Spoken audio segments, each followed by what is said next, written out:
মাওলানা মুহাম্মদ তুমি যে খোদার প্যারা হাবিব তোমার কেহ নাই আর তুমি যে আল্লাহর প্যারা রাসূল তোমার কেহ নাই আর তোমারই মতন আকাশ ভ্রমণ করেনি কোন পয়গম্বর আল্লাহুম্মা সাল্লি আলা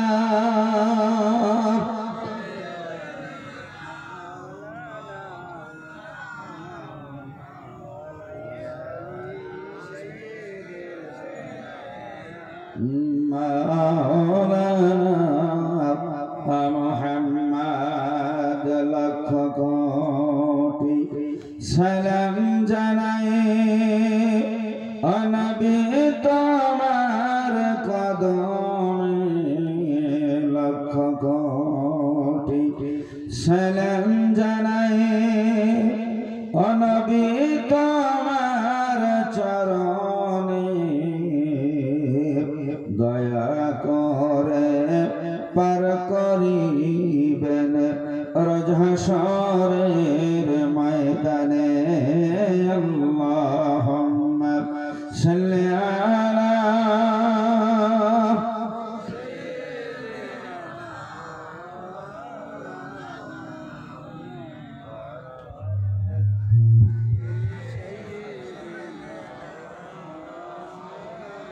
মাওলানা মুহাম্মদ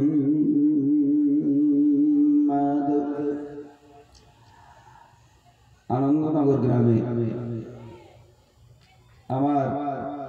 আমাদের শ্রোতাজ নয়নমণি আওলাদে মুজাদ্দিদে জামান মিজলাহ হুজুর কিবলার স্মৃতি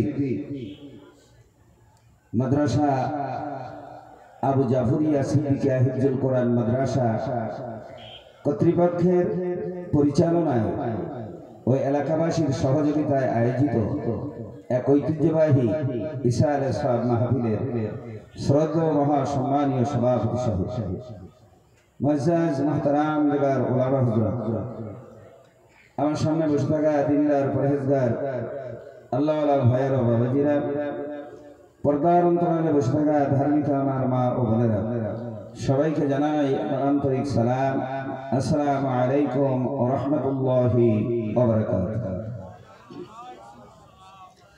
আমি মহান রব্বুল আলামিনের কালাম গ্রহণ করব কোরআন মাজিদ থেকে ছোট্ট একটা টুকরা আয়াত কারিমা অসংখ্য হাদিস পাক থেকে ছোট্ট একটা টুকরা হাদিস পাক আপনাদের সম্মুখে তেলাওয়াত করেছি।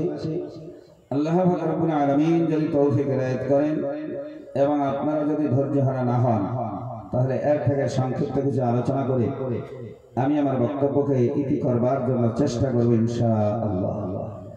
ভাই তার আগে কথা হলো যত সময় কথা বলবো কথাগুলো দিকে লক্ষ্য রাখবেন, খেয়াল করবেন। কিছু জিজ্ঞাসা করলে আল্লাহর রাস্তায় একটু হ্যাঁ না বলে জবাব দিবেন, তাহলে আমার বলতে বড় সুবিধা হবে।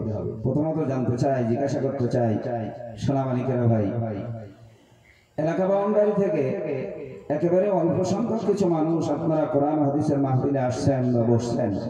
আমার জানার উদ্দেশ্য এটাই যে এলাকাতে শুধু এই আপনারাই গুটি কতক লোক বসবাস করেন না আরো ভরপুর লোক আছে ভাই, ঠিক আছে না? আর বিশেষ করে এই মাহফিলকে কেন্দ্র করে আত্মীয় স্বজন, বিআই বিন, জামাই মাইয়া, বিভিন্ন রকমের বন্ধু বান্ধব এদেরকে দাওয়াতও করা হয়। আপনারা করছেন কিনা জানি, কি করেছেন? এই বিআই গুলা জামাই গুলা বসলে তো এই জায়গা দেওয়া যেত, কি বলে এরা গেছে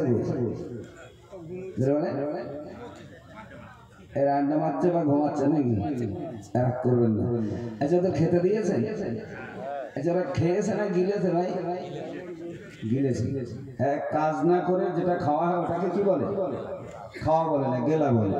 আমি ছোট্ট করে বলি, সকালবেলায় ছেলেটাকে বললেন খোকা বাজারে যা, তুমি যাও।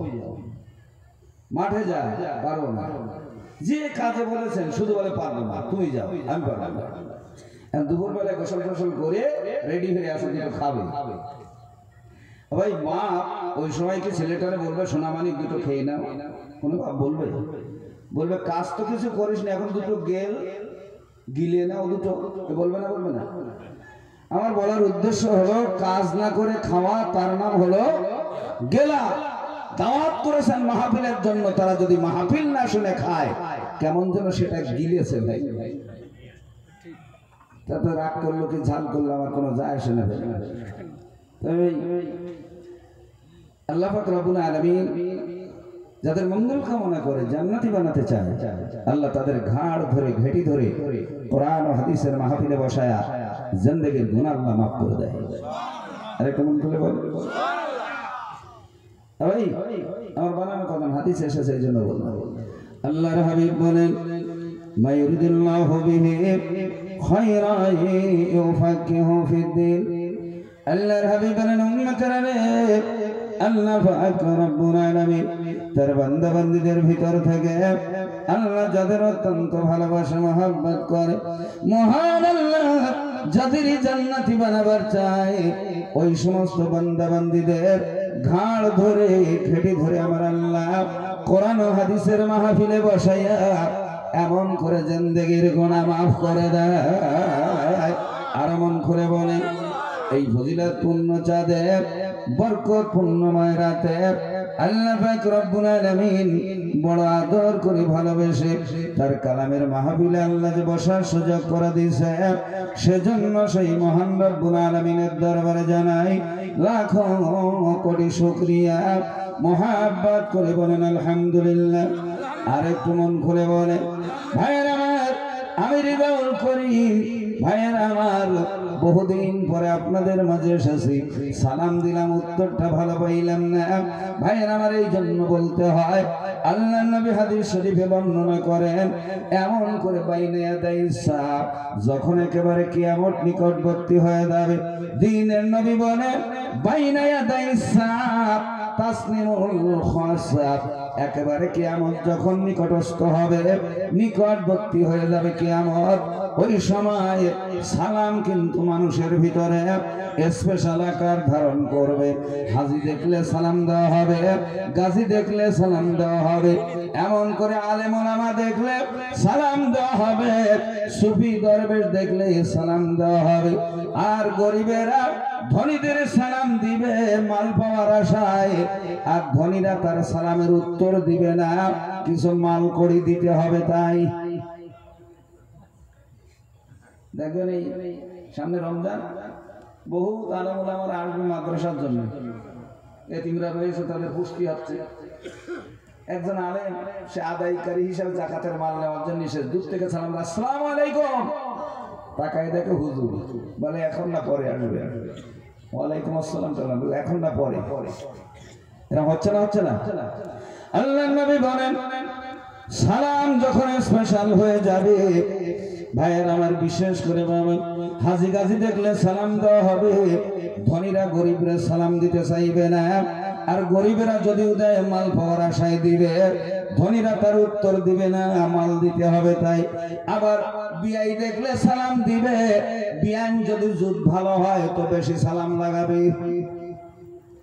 বিন যদি একটু জুতির বিন হয় বা ঘন সালাম, ঘন সালাম। রাসূল বলেছেন এটাই হলো কিয়ামতের আলামত। আসসালামু আলাইকুম, বিআইন সাহেব ঘুরিয়ে ফিরিয়ে এসে বিনির সালাম। কে বলেছে তোমাকে বিনকে সালাম দিতে? মতলব ভালো না বর্তমান জামানা। ভাইয়ের আমার, সালাম যে দিতে চায় না তার মানে গরম। আগে যে সালাম দিতে চায় না মানে কি?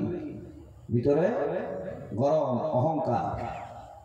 আল্লাহর কসম করে বলি বাবা, যদি আপনার ভিতরে বিন্দু পরিমাণ গরম থাকে, অহংকার থাকে, আল্লাহর নবী বলেন, ইয়াকুমুল হাসাদ ফাইনাল হাসাদা ইয়াকুলুল হাসানাতি কামা তাকুলুন নারুল হাতাব। আল্লাহর হাবিব বলেন, অহংকার এমন একটা জিনিস, কাঠ যেমন চুলোর ভিতরে ঢুকিয়ে দিলে তার এমন করে নিঃশেষ করে দেয়, ছাই বানিয়ে দেয়। বাবা, যত দামি কাঠ হোক না কেন, আগুন কিন্তু তার সাথে প্রেম প্রীতি করবে না, আগুন তারা জ্বালিয়ে খেয়ে পুড়িয়ে ভস্ম করে ছাই বানিয়ে দেবে। ঠিক তদ্রূপ ভাবে কোন বান্দা বান্দির অন্তরের ভিতরে যদি বিন্দু পরিমাণ অহংকারের আগুন থাকে, তার নামাজ, রোজা, হজ, যাকাত, জীবনের যত আমল আছে সব পুড়ে ছাই ভস্ম হয়ে যাবে। ময়দানে মাহাশরে আমল নামায় একটা নেকিও দেখা যাবে না। এই জন্য অহংকার থেকে মুক্ত হওয়া দরকার। ভাই আমার সেদিকে পরে যাব। হাদিসে আল্লাহর নবী বলেন তাসলিমুল খাসা, সালাম স্পেশাল হবে। শুধু তাই না, কিয়ামত যখন নিকটবর্তী হয়ে যাবে, ফুসুক বুদ্ধি যারা ব্যবসা বিজনেস চতুর্দিকে বেড়ে যাবে। আগের তুলনায় বর্তমান ব্যবসা বেড়েছে না কমেছে? জোরে বলে। শুধু ব্যবসা বাড়বে না, হাত্তা তুইনাল মারআতু যাওজাহা তিজারা। আল্লাহর হাবিব বলেন ওই ব্যবসায় বেশি লাভের আশা করে বাড়ির বৌদির দিয়া ব্যবসার কাজ করানো হবে। যতদিন পর্যন্ত মহিলারা স্বামীর ব্যবসায় সহযোগিতা না করবে, ততদিন কিয়ামত কায়েম হবে না। বর্তমান জামানায় মহিলারা ব্যবসায় সহযোগিতা শুরু করেছে না করি নাই? যেখানে যাবেন, হাটে ঘাটে মাঠে বাজারে যেখানে যাবেন, ব্যবসায় সহযোগিতার হাত রেখেছে মহিলারা। চায়ের দোকানে দেখবেন হয় টিভি না হয় বিবি, দুটোর একটা থাকলে খরিদ্দার আছে না নাই? আছে। এটা কিয়ামতের একটা আলামত। এর থেকে আমরা ফিরে থাকি। স্ত্রীদেরকে দিয়ে, মহিলাদেরকে দিয়ে আমরা ব্যবসা করাবো না। শুধু তাই না, আল্লাহ নবী বলেন মহিলারা ব্যবসায় সহযোগিতা করবে। আর খুঁটিনাটি একটু যদি বেঁধে যায়, ভাই আমার স্বামী স্ত্রীর ভিতরে যদি ঝগড়া বাঁধে, কথায় কথায় বলবে তোমার তো মুরদ নাই, আমার মুরদেই চলতেছে। তোমার তো মুরদ ছিল না, আমি দোকানটা চালাচ্ছি, ব্যবসাটা করতে ধরে সংসারটা চলতে, তোমার কোনো মুরদ নেই। এটা কিয়ামতের একটা আলামত। এর থেকে বেঁচে থাকা দরকার। ভাইয়েরা, তবে একটা শুভ সংবাদ দিয়ে যায় আনন্দনগরবাসী। ভাইয়েরা আমার, আল্লাহ পাক রব্বুল আলামিন এটাই বুঝিয়ে দিয়েছেন বাবা, যে এলাকার মানুষকে আল্লাহ বড় ভালোবাসে, যে এলাকার মানুষকে আল্লাহ জান্নাতি বানাতে চায়, ওই এলাকাতে আল্লাহ কোরআনী মাদ্রাসা বানায়া দেয়। আরো জোরে বলেন। ভাইয়ের আমার, আপনাদের কপাল কিসমত খুব ভালো বাবা, যেহেতু এখানে কোরআনী কারীমের মাদ্রাসা রয়েছে, হিফজুল কোরআন। দুটো বাচ্চা পাগড়ি পেয়েছে, আপনারা খুশি না বেজার? ধরে বলেন কিরকম খুশি? নসিব খুলে গেছে, নসিব খুলে গেছে আপনাদের। হ্যাঁ, আমি একটু পরেই বলছি হাদিস থেকে। তার আগে একটা তাকবীর ধ্বনি দিয়ে বুঝাতে হবে যে আমরা সজাগ আছি। আর যদি দেখি টিম টিম টিম টিম, তা আমিও টিম টিম। কি কয়? হ্যাঁ, এই জন্য একটু জোরে দেন তো, নারায়ে তাকবীর। আর একটা মন খোলা হবে না, নারায়ে তাকবীর, নারায়ে তাকবীর। এখনো জুত আছে। ওই তাকবীর ধ্বনি দিলে সবচেয়ে বড় উপকার হলো জীবনের সগীরা গুনাহ সব মাফ।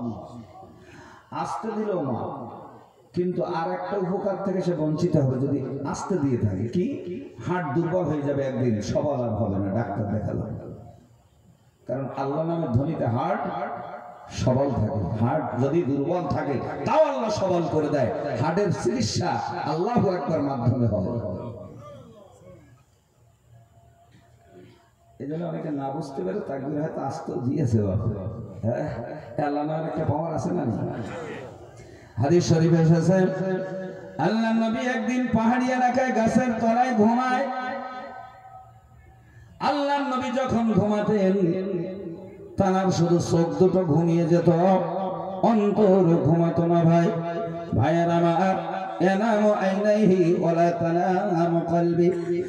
ভাইয়ের আমার, নবী ঘুমালে তানার এমন করে চোখ দুটো ঘুমাইয়ে থাকতো, কিন্তু অন্তর জীবনে ঘুমাইতো না। আল্লাহ রাসূল ঘুমিয়ে আছে, বেঈমান একজন বেদুইন সুযোগ পাইয়া আল্লাহর নবীর কাছে যাইয়া তলোয়ারটাকে বের করে উঁচু করেছে, একদম রেডি। ডাক দিয়া বলে মুহাম্মদ এবার আমার হাত থেকে তোরে কে বাঁচাইবে বল। আল্লাহর নবী চোখ খুলে দেখে বেঈমান তলোয়ার উঁচু করে দাঁড়িয়ে আছে, মারলেই শেষ হয়ে যাবে। আল্লাহর নবী ভীত সন্ত্রস্ত না হইয়া ডাক দিয়া বলে বেঈমান শুনে রেখে দে, তোর মতন কাফেরের হাত থেকে বাঁচাইবে একমাত্র আমার আল্লাহ। ভাইয়ের আমার, আল্লাহর নবীর মুখে আল্লাহ ধ্বনি শুনিয়া বেঈমানের শরীরের ভিতরে কম্পন শুরু হয়ে গেছে বাবা। কাঁপতে কাঁপতে কাঁপতে কাঁপতে হাত থেকে তার তলোয়ার পড়ে গেল। এর দ্বারা প্রমাণ হয়েছে আল্লাহ নামের অশেষ ক্ষমতা রয়েছে। কথা ঠিক কিনা কন? হাত থেকে পড়ে গেছে। আমি ঘটনা শুধু একটু ধরিয়ে দিলাম যে আল্লাহ নামের পাওয়ার কত। কিন্তু ওই আল্লাহর নাম আমরা দৈনন্দিন তো শুনতেছি বাবা, আজানের মাধ্যমে আল্লাহু আকবার আল্লাহু আকবার।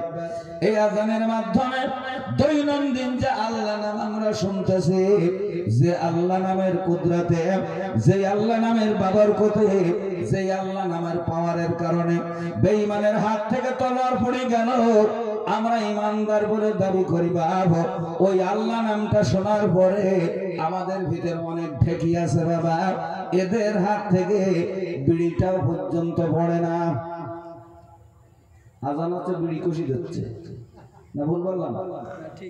কি বলে? আজানের সময় বিড়ি টানতেছে আল্লাহ নাম শুনে, অথচ বেঈমানের হাত থেকে আল্লাহ শব্দ শোনার সাথে সাথে কাঁপতে কাঁপতে তলোয়ারটা পড়ে গেছে। তাহলে বোঝা গেল এই রামসাগুলো বেঈমানের চেয়েও খারাপ। আপনাদের গায়ে লেগে যাচ্ছে, যাই যায় অপারেশন করতে গেলে বিভিন্ন কায়দায় ছুরি চলবে। অন্তত আজান দেওয়ার সময় আজানের সম্মানে, আল্লাহ ধ্বনির সম্মানে আমরা এই কাজগুলো আর করবো না। বলেন ইনশাআল্লাহ। ভাইয়ের আমার, এই জন্য আল্লাহ নামের বড় পাওয়ার রয়েছে বাবা। আল্লাহ পাক রব্বুল আলামিন যে এলাকার মানুষে বড় পছন্দ করে, ভালোবাসে, জান্নাতি বানাতে চায়, ওই এলাকাতে আল্লাহ মাদ্রাসা প্রতিষ্ঠিত করে দেয়। এই জন্য কপাল বড় ভালো। ভাইরা, আমি আপনাদের কাছে দৃষ্টান্ত স্বরূপ বলি বাবা, এইখানে যদি এই মাঠের ভিতরে সরকার যদি একটা ইঞ্জিনিয়ারিং কলেজ যদি বানিয়ে দেয়, আপনারা নিশ্চয়ই ইঞ্জিনিয়ারিং কলেজ যদি এই ময়দানে হয়, নিশ্চয়ই লোকেরা বলবে আপনারা ইঞ্জিনিয়ার হওয়ার একটা রাস্তা খুলে ফেলাইছেন। এখানে একটা ইঞ্জিনিয়ারিং কলেজ হলে বলে আশেপাশের লোক তোমরা ইঞ্জিনিয়ার হওয়ার একটা রাস্তা খুলে ফেলেছে, ইঞ্জিনিয়ার হওয়াটা সহজ হয়ে যাবে গ্রামবাসীর জন্য। কি বলে? বাড়িতে খাবে, এখানে পড়াশোনা করবে, ইঞ্জিনিয়ার। এটা যদি হয় তাহলে জান্নাতে যাওয়ার একটা রাস্তা হলো মাদ্রাসা। সেটা যখন এই গ্রামে আছে, নিশ্চিত জান্নাতে যাওয়ার রাস্তা আল্লাহ পছন্দ না করলে সে এলাকায় মাদ্রাসা গড়ে দেয় না আল্লাহ। ভাইয়েরা আমার, এই যে মাদ্রাসা করেছেন ফজিলত কত। আল্লাহর হাবিব বলেন, যদি কোন একজন বান্দা বান্দি কোরআনের হাফেজ হয়ে যায়, আল্লাহর হাবিব বলেন কোরআনের হাফেজ যদি হইতে পারে, মান করাল কোরআনা ফাস্তাজহারাহু ফাহাল্লা হালালাহু ওয়া হারামা হারামাহু ফাআদখালাহু আল্লাহুল জান্নাহ। আমি আপনাদের কাছে বলি বাবা, এমন করে আমাদের বাচ্চা কাচ্চাগুলোর আমরা কেউ ডাক্তার বানাই, কেউ মাস্টার বানাই, কেউ আইপিএস অফিসার, কেউ এসডিও ভিডিও বানাবার ইচ্ছা রাখি, নিয়ত রাখি বাবা। এই দুনিয়ার জমিনে আমরা যাদের সন্তানাদি স্কুল কলেজে পড়ে, আপনারা বাবারা একটু বুকে হাত দিয়ে বলেন নিয়তটা কি? আখিরাত না দুনিয়া? বলতে হবে। এ যারা বাচ্চাগুলো স্কুল কলেজ মিশনে পড়াচ্ছেন, তাদের নিয়ত কি একমাত্র দুনিয়া? এই ছেলেটা ডাক্তার বানাতে গেলে কত লাখ টাকা খরচ? 10, 20, 50 লাখ টাকা খরচ। আচ্ছা, এখানে ডাক্তার, মাস্টার, উকিল, ব্যারিস্টার যারা আছেন শিক্ষিত লোক, আচ্ছা বলুন তো, ডাক্তার মাস্টার হলে জান্নাতে যাবে এরকম কোন গ্যারান্টি হাদিস শরীফে বা কোরআনে কারিমে আছে? শুনেছেন কারো কাছে? নেই। আচ্ছা, আপনি মরে গেলে আপনার ওই ডাক্তার ছেলে, মাস্টার ছেলে দোয়া করে আপনার জান্নাতে দিতে পারবে, এও শুনেছেন কোনোদিন? তাহলে বোঝা গেল 50 লাখ টাকা খরচ, ফলাফল জিরো। ফলাফল একদম জিরো। কথাগুলো ঠান্ডা মাথায় বুঝুন। ভাইয়ের আমার, তাহলে ফলাফল হয়ে গেল জিরো, টাকা পয়সা কোনো কাজে লাগলো না, বেকার হয়ে গেছে। কিন্তু আল্লাহ নবী বলেন মান করা আল কোরআন ফাস্তাজহারাহু ফাহাল্লা হালালাহু ওয়া হারামা হারামাহু ফাদখালাহুল্লাহুল জান্নাহ। আল্লাহর হাবিব বলেন যদি একটা সন্তান কোরআনের হাফেজ বানাইতে পারো, ও বাবার দলেরা শুনে রেখে দাও, তোমার একটা সন্তান যদি হাফেজ হয় এবং হালাল হারাম বেছে তারা যদি দুনিয়ায় জীবন যাপন করে, আল্লাহর হাবিব বলেছেন ফাদখালাহুল্লাহুল জান্নাহ, অবশ্যই কোরআনওয়ালা অবশ্যই আল্লাহর জান্নাতে যাবে। জোরে জোরে বলেন সুবহানাল্লাহ, নারে তাকবীর। ফাদখালাহুল্লাহুল জান্নাহ, সে যদি হালাল হারাম বেঁচে চলে তাহলে সে বিনা হিসাবে আল্লাহ তার জান্নাত দিয়ে দেবে। বলবেন হুজুর আমরা মা বাবার কি লাভ হবে, পাড়া প্রতিবেশী গ্রামবাসীর লাভটা কি হবে? আল্লাহর কসম করে বলি, আল্লাহর নবী হাদিসের শেষ অংশে বলেছেন ওয়াশাফাহু আশরা মিন আহলি বাইতিহি কদ ওয়াজাবাত লাহুন নার। আল্লাহর হাবিব বলেন একজন হাফেজ যদি কেউ হয়, কোন একটা সন্তানকে যদি হাফেজ বানাইতে পারো, সে তার বংশের ভিতর থেকে, সে তার এলাকার ভিতর থেকে কম পক্ষে 10 জন এমন বান্দা বান্দিকে জান্নাতে নিবে যে বান্দা বান্দিদের জন্য জাহান্নামে যাওয়া ওয়াজিব হয়ে গেছে। জাহান্নামে যাবে এইরকম 10 জন বান্দা বান্দিকে হাফেজ বান্দা সুপারিশ করে জান্নাতে ঢোকাবার ক্ষমতা পেয়ে যাবে। আরো জোরে বলেন। এখন আপনারা বলেন এবছর 2 জন, তার মানে 20 জনকে শাফাত করার সুযোগ পাবে। শুধু শাফাত করতে পারবে না, অবশ্যই হাত ধরে জান্নাতে দিতে পারবে। তার ভিতরে মাতা পিতা থাকবে না, থাকবে না, দাদা দাদি থাকবে না, থাকবে না। ভাইরা এভাবে করি, আমি আপনাদের কাছে বলি শত শত হাফেজ যদি বেরিয়ে যায়, আলেম যদি বেরিয়ে যায়, এদের শাফাতে এদের সুপারিশে জাহান্নামে যাবে এমন ব্যক্তিগুলোকে সেদিন জাহান্নাম থেকে ঘোরাইয়া এরা জান্নাতে ঢোকায়া দিবে। জোরে চিল্লায়া বলেন সুবহানাল্লাহ, নারে তাকবীর। কিন্তু ওই সমস্ত মানুষ তারা জীবনে এদের সুপারিশে জান্নাত পাবে না, এরা জীবনে তাদের জন্য সুপারিশ করবে না যারা নাকি মাদ্রাসার দিকে এইরকম করে দেখে। এরকম করে দেখেন একদল আছে না, মানে মাদ্রাসার দুশমন, মাদ্রাসার বিরোধী। এই লোকগুলো বাদ দিয়ে যত লোক আছে এরা সুপারিশ করে জান্নাতে ঢোকাবে। ক্ষমতা দেবেন কে? আল্লাহ। এ বানিয়ে বলেছি না, হাদিসের ইবারত পড়েছি, ওয়াশাফাহু, সে সুপারিশ করবে, সুপারিশ করার অধিকার পাবে। ভাই আশারা মিন আহলি বাইতিহি কদ ওয়াজাবাত লাহুন নার। শুধু তাই না ভাইয়ের আমার, তার মাতা পিতাকে, তার দাদা দাদি, এমন করে যারা আছে হাফেজের মাতা পিতা দাদা দাদি, এদের মাথায় নূরের টুপি পরিয়ে দেওয়া হবে মিন জাওহিরিশ শামসি। ভাইয়ের আমার, ওই নূরের টুপির জ্যোতিতে তামাম হাসরের ময়দান আলোকিত হয়ে যাবে। আরো জোরে বলেন। ফেরেশতারা ডাক দিয়ে বলবে আল্লাহ এরা কারা? বলবে এরা হলো হাফেজ আলেমের মা, এরা হলো আলেম হাফেজের বাবারা। আমি আল্লাহ তাদের পুরস্কৃত করে আজকে নূরের টুপি পরিয়ে দিয়েছি। কপাল খুলে যাবে, কিসমত খুলে যাবে। ডাক্তার বানাবেন, মাস্টার বানাবেন, উকিল ব্যারিস্টার বানাবেন, কোনো অসুবিধা নাই। কারণ আমরা ভারতবাসী, আমাদের দরকার হলো বাচ্চাগুলো সুশিক্ষায় শিক্ষিত হবে, হায়ার এডুকেটেড হয়ে তারা বিভিন্ন স্তরে চাকরি বাকরি করবে।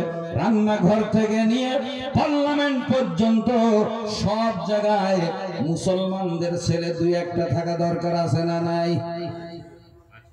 থানায় যদি আমাদের ভিতর থেকে 2-1জন চাকরি হয়, আমাদের ইজ্জত বাড়বে না, বাড়বে না? অন্তত রাস্তায় তার হেনস্থাটা করবে না রাত্রে যে হুজুর যাচ্ছে। কি বলে? আমি বলছি না যে শুধু হাফেজ বানাও আর মাওলানা বানাও, আমি বোঝাতে চেয়েছি প্রতিটা মানুষ অন্তত বাচ্চাগুলোকে প্রাথমিকভাবে তার সিনায় কোরআনটা ঢুকিয়ে দিতে হবে। কি বলেন? প্রাথমিকভাবে কোরআনটাকে ঢুকিয়ে দিয়ে আপনি ডাক্তার, মাস্টার, উকিল, ব্যারিস্টার যা ইচ্ছা তাই করার দরকারও আছে। ভাইয়ের আমার, এই হাফেজ আলেমদের সম্মান কত আমরা তো বুঝলাম না। আল্লাহর নবী বলেন হাসরের ময়দানে কোটি কোটি কোটি কোটি মানুষ হাসরের ময়দানে থাকবে, অগণিত মানুষ, কিন্তু আল্লাহ পাক রব্বুল আলামিন দয়ার সাগর ময়দানে মাহশরে সেদিন কাউকে আল্লাহ কাছে ডাকবে না, শুধুমাত্র হাফেজ আর আলেম কোরআনওয়ালাদেরকে আল্লাহ বলবে দিকে আয়। জোরে জোরে বলেন সুবহানাল্লাহ। তাদেরকে আল্লাহ ডাকবে, আল্লাহ ডাকবে শুধু কোরআন ওয়ালাদেরকে বলবে তোমরা এদিকে আসো। আমার বানানো কথা না, হাদিস শরীফ এসেছে ইউকালু লিসাহিবিল কোরআন ইকরা ওয়ারতাকি ওয়ারাতিল কামা কুনতা তুরাতিলু ফিদ দুনিয়া ফাইন্না মানজিলাকা ইনদা আখির আয়াতিন তাকরাউহা। আল্লাহর হাবিব বলেন ময়দানে মাহশরে আল্লাহ কোরআন ওয়ালাদেরকে ডাক দিতে থাকবে, সমস্ত কোরআন ওয়ালা সেদিন আল্লাহর সামনে হাজির হয়ে যাবে। বিশাল বড় হাসরের ময়দান, ফেরেশতারা ডাক দিয়া বলবে আল্লাহ জায়গা সন্তুলন হয় না। আল্লাহ বলবে তোমরা ময়দানটার চতুর্কোণায় ধরিয়া চারদিকে ধরিয়া একটা হ্যাঁচকা টান মারো। ফেরেশতারা ময়দানে মাহশরকে চার কোণা ধরিয়া এমন জোরে একটা টান মারবে, এই হাসরের ময়দানটা এক টানে 70 গুণ বড় হয়ে যাবে। আরো জোরে বলেন, বিরাট বড় ময়দানে মাহশর। আল্লাহ বলবে কোরআনওয়ালারা এদিকে আসো, আলেমেরা হাফেজেরা এদিকে আসো, কোরআন যারা জানো আমার কাছে আসো। আল্লাহ সেদিন মাইক লাগাইবে কয়টা মাইক থাকবে? কোন মাইক থাকবে না। আল্লাহ তিনি বলবেন বিনা মাইকে, বিনা যন্ত্রে, বিনা মেশিনে সামনের লোকটা যেমন শুনবে মাঠের পিছনের লোকটা তেমনি শুনতে পাবে। জোরে বলা যাবে না সুবহানাল্লাহ? ভাই হাফেজ আলেমেরা আল্লাহর কাছে হাজির হবে, সব হাজির হবে। ওই আমার একজন বলতে হুজুর আল্লাহ ডাকতেছে, এই হাফেজ আলেমরা বিভিন্ন রকম কর্মকাণ্ড করেছে তাই গুতম দেবে, তাই যাতা ফেসা ফেসবে আল্লাহ ডাকতে তো কাণ্ড জ্ঞান আছে আর লেখাপড়া জানো তাতে বিয়ে বাস, বিয়ে বাস করে কিন্তু কাণ্ড জ্ঞান তোমার কিছু হয়েছে। আল্লাহ যদি ডাকে নিশ্চয়ই বুঝতে হবে তাকে পুরস্কৃত করবে। আচ্ছা আপনারা বলুন তো, যদি চোর চট্টা থাকে, ডাকাত যদি থাকে, আচ্ছা আমাদের প্রধানমন্ত্রী নরেন্দ্র মোদী তারা ধরতে আসবে? ধরতে আসবে না। কিন্তু নরেন্দ্র মোদী মহাশয় যদি আমাদের কাউকে ডাকে তাহলে বুঝতে হবে ধরার জন্য আসেনি, কিছু দেওয়ার জন্য এসেছে। কথা ঠিক বললাম না বললাম না? আল্লাহর অগণিত বাহিনী রয়েছে, তাদের দিয়ে ধরিয়ে নেবে, তাদের দিয়ে শাস্তি দেবে। তাহলে বোঝা গেল আল্লাহ যদি ডাকে তাদেরকে পুরস্কৃত করবে, তাই ডাকছে। কি পুরস্কার দেবে? আল্লাহ ডাক দিয়ে বলবে বান্দারে কত কষ্ট করে হাফেজ হইছ, কত কষ্ট করে আলেম তোমরা হয়েছ, কিন্তু দুনিয়ার মানুষ তোদের মূল্য দিতে চায়নি। এমনও শোনা গেছে, আমি আল্লাহ এমনও শুনেছি হাফেজ হওয়ার কারণে ধনী ব্যক্তিরা এমন করে তোদেরকে মেয়েও দিতে চায়নি। আবার এমন মেয়ে দুনিয়াতে ছিল যারা দাড়িওয়ালাদেরকে পছন্দ করেনি। হাফেজ আলেম হওয়ার কারণে ভাইয়ের আমার অনেক লেডিস কিন্তু পছন্দ করেনি। দুনিয়ার মানুষ তোদের মূল্যায়ন করি নাই, তোদের ইমামতি দিয়েছে, কিন্তু এমন করে মাইনে দিত স্বল্প 4-5 হাজার টাকা, এর বেশি মাইনে দিত না। আবার যদি সবে বরাত এমন করে রমজান মাস আসলে বলতো হুজুর বাড়িতে একটু পড়াশোনা করবে, 4-5 জনে যাইয়া এক খতম কোরআন তেলাওয়াত করেছো, 200 টাকা 300 টাকা ধরিয়ে দিত। আসলে তোদের মূল্যায়ন দুনিয়ার মানুষ করতে পারেনি। এই জন্য আমার কালাম শিকার কারণে দুনিয়ায় কষ্ট করেছো, তারপরে আমি তোমাদের টাকার ভিতরে ইনকামের ভিতরে বরকত দিয়ে রেখেছিলাম, ধৈর্য ধারণ করে এসেছো। আজকে আমি দুনিয়াবাসী হাসরবাসীকে দেখিয়ে দিতে চাই কোরআন ওয়ালাদের মর্যাদা কত। এই জন্য দেখিয়ে দেওয়ার জন্য সামনে রেখেছি। এখন শুনে রেখে দে তোদের মর্যাদা মূল্যায়ন কত, শুনে রেখে দে। এমন করে খতম করে 500 টাকা দিয়েছে, 5টা লোক গেছো 500 টাকা দিয়ে বলছে হুজুর এই নেন। কিন্তু আপনারা বলেন একটা উকিলের ফি কেস মুভ করতে গেলে অন্তত 5,000 টাকা দেওয়া লাগবে ভালো উকিলের, সে জায়গায় দিয়েছে। অথচ মুসলমান তোদের মূল্যায়ন করলো না, যে কারণে তোর তার বাবা মা এমন করি মাপ পেয়ে যাবে, নাজাত পেয়ে যাবে, আযাব তার জন্য কম হবে সবরে সানির কারণে। এর মূল্যায়ন করেছে 500 টাকা দিয়া, 200 টাকা দিয়া। আবার কেউ বলে দিত হুজুর এখন যান পরে হবে। কথাগুলো বুঝুন, হ্যাঁ এইসব তো করিছে ভাই। ছেলে মেয়ের বিয়েতে ছেলের বাবারে 2.5 লক্ষ টাকা দিতে পারলো, কিন্তু ছেলের বাবা ইমামের বিয়ে পড়ানো পয়সা পর্যন্ত দিতে পারেনি। বাকি না ভুল বলতেছি? এবার ওটা একটু গুতন হচ্ছে নাকি? জীবনী বাজারে করি, তবে সাথে সাথে একটু যাতা ফেসা হবে। হ্যাঁ ভাই, 2.5 লাখ টাকা মেয়ের বাপের কাছ থেকে নিয়েছে। মেয়ের বাপ গরিব। এখন গরিব মানুষ বলতেছে বিয়ে 2.5 লাখ টাকা না দিলে তোমার মেয়ের সাথে আমার ছেলের বিয়ে হবে না। মেয়ের বাবা দেখে একটা ছোট্ট পুকুর আছে, ওটা বিক্রি করেছে। কয়েকটা গাছগাছালি বাড়িতে ছিল, তাও বেচে দিয়েছে। গাভী ছিল 2টো, তাও বেচেছে বাবা। এক কথায় হেতা খেতা যা ছিল সব বিক্রি করে মেয়েটার জন্য এমন করে ছেলের বাপের দিতে হবে 2.5 লক্ষ টাকা বহু কষ্ট করে জোগাড় করে। ভাইয়ের আমার, ওই যে হবু বিয়াই ওকে দাওয়াত করে বাড়ি এনে হাতে দিয়ে বলতেছে এই নেন বিয়াই। ভাইয়ের আমার, ছেলের বাপ বিরাট আনন্দ মাল পেয়ে গেছে। ভাইয়ের আমার আনন্দ করতেছি, আর মেয়ের বাবার হাত ধরে বলতেছে এই রাগ করনি তো, এই কষ্ট পাওনি তো, রাগ করনি তো, টাকা তো নেছে, তার বের হাত ধরে মেয়ের বাবার হাত ধরে তো রাগ করনি তো, তোমার কষ্ট হয়নি তো? মেয়ের বাবা না না ভাই কোনো ব্যাপার না, আমি খুব কষ্ট দিচ্ছি, কোন ব্যাপার না, আমার মেয়ের সুখের জন্য দিচ্ছি, হাসতে তারা বলবো। আচ্ছা এই যে মেয়ের বাপ হাসতেছে 2.5 লাখ টাকা দেওয়ার পরে, হাসতেছে না দাঁত কেলাচ্ছে? মানে কষ্ট পাচ্ছে না, ওরা হাসি বলে মেয়ের বলে দাঁত কেলানো। ও কত দুঃখ পেয়েছে জানে। টাকা তো নিলে তারপর হাত ধরে তুমি কষ্ট পাওনি তো। এবার এ ছেলের বাপের বিরতি হবে চামড়ার জুতো অন্তত 2 ঘন্টা ভিজেই রাখার পরে।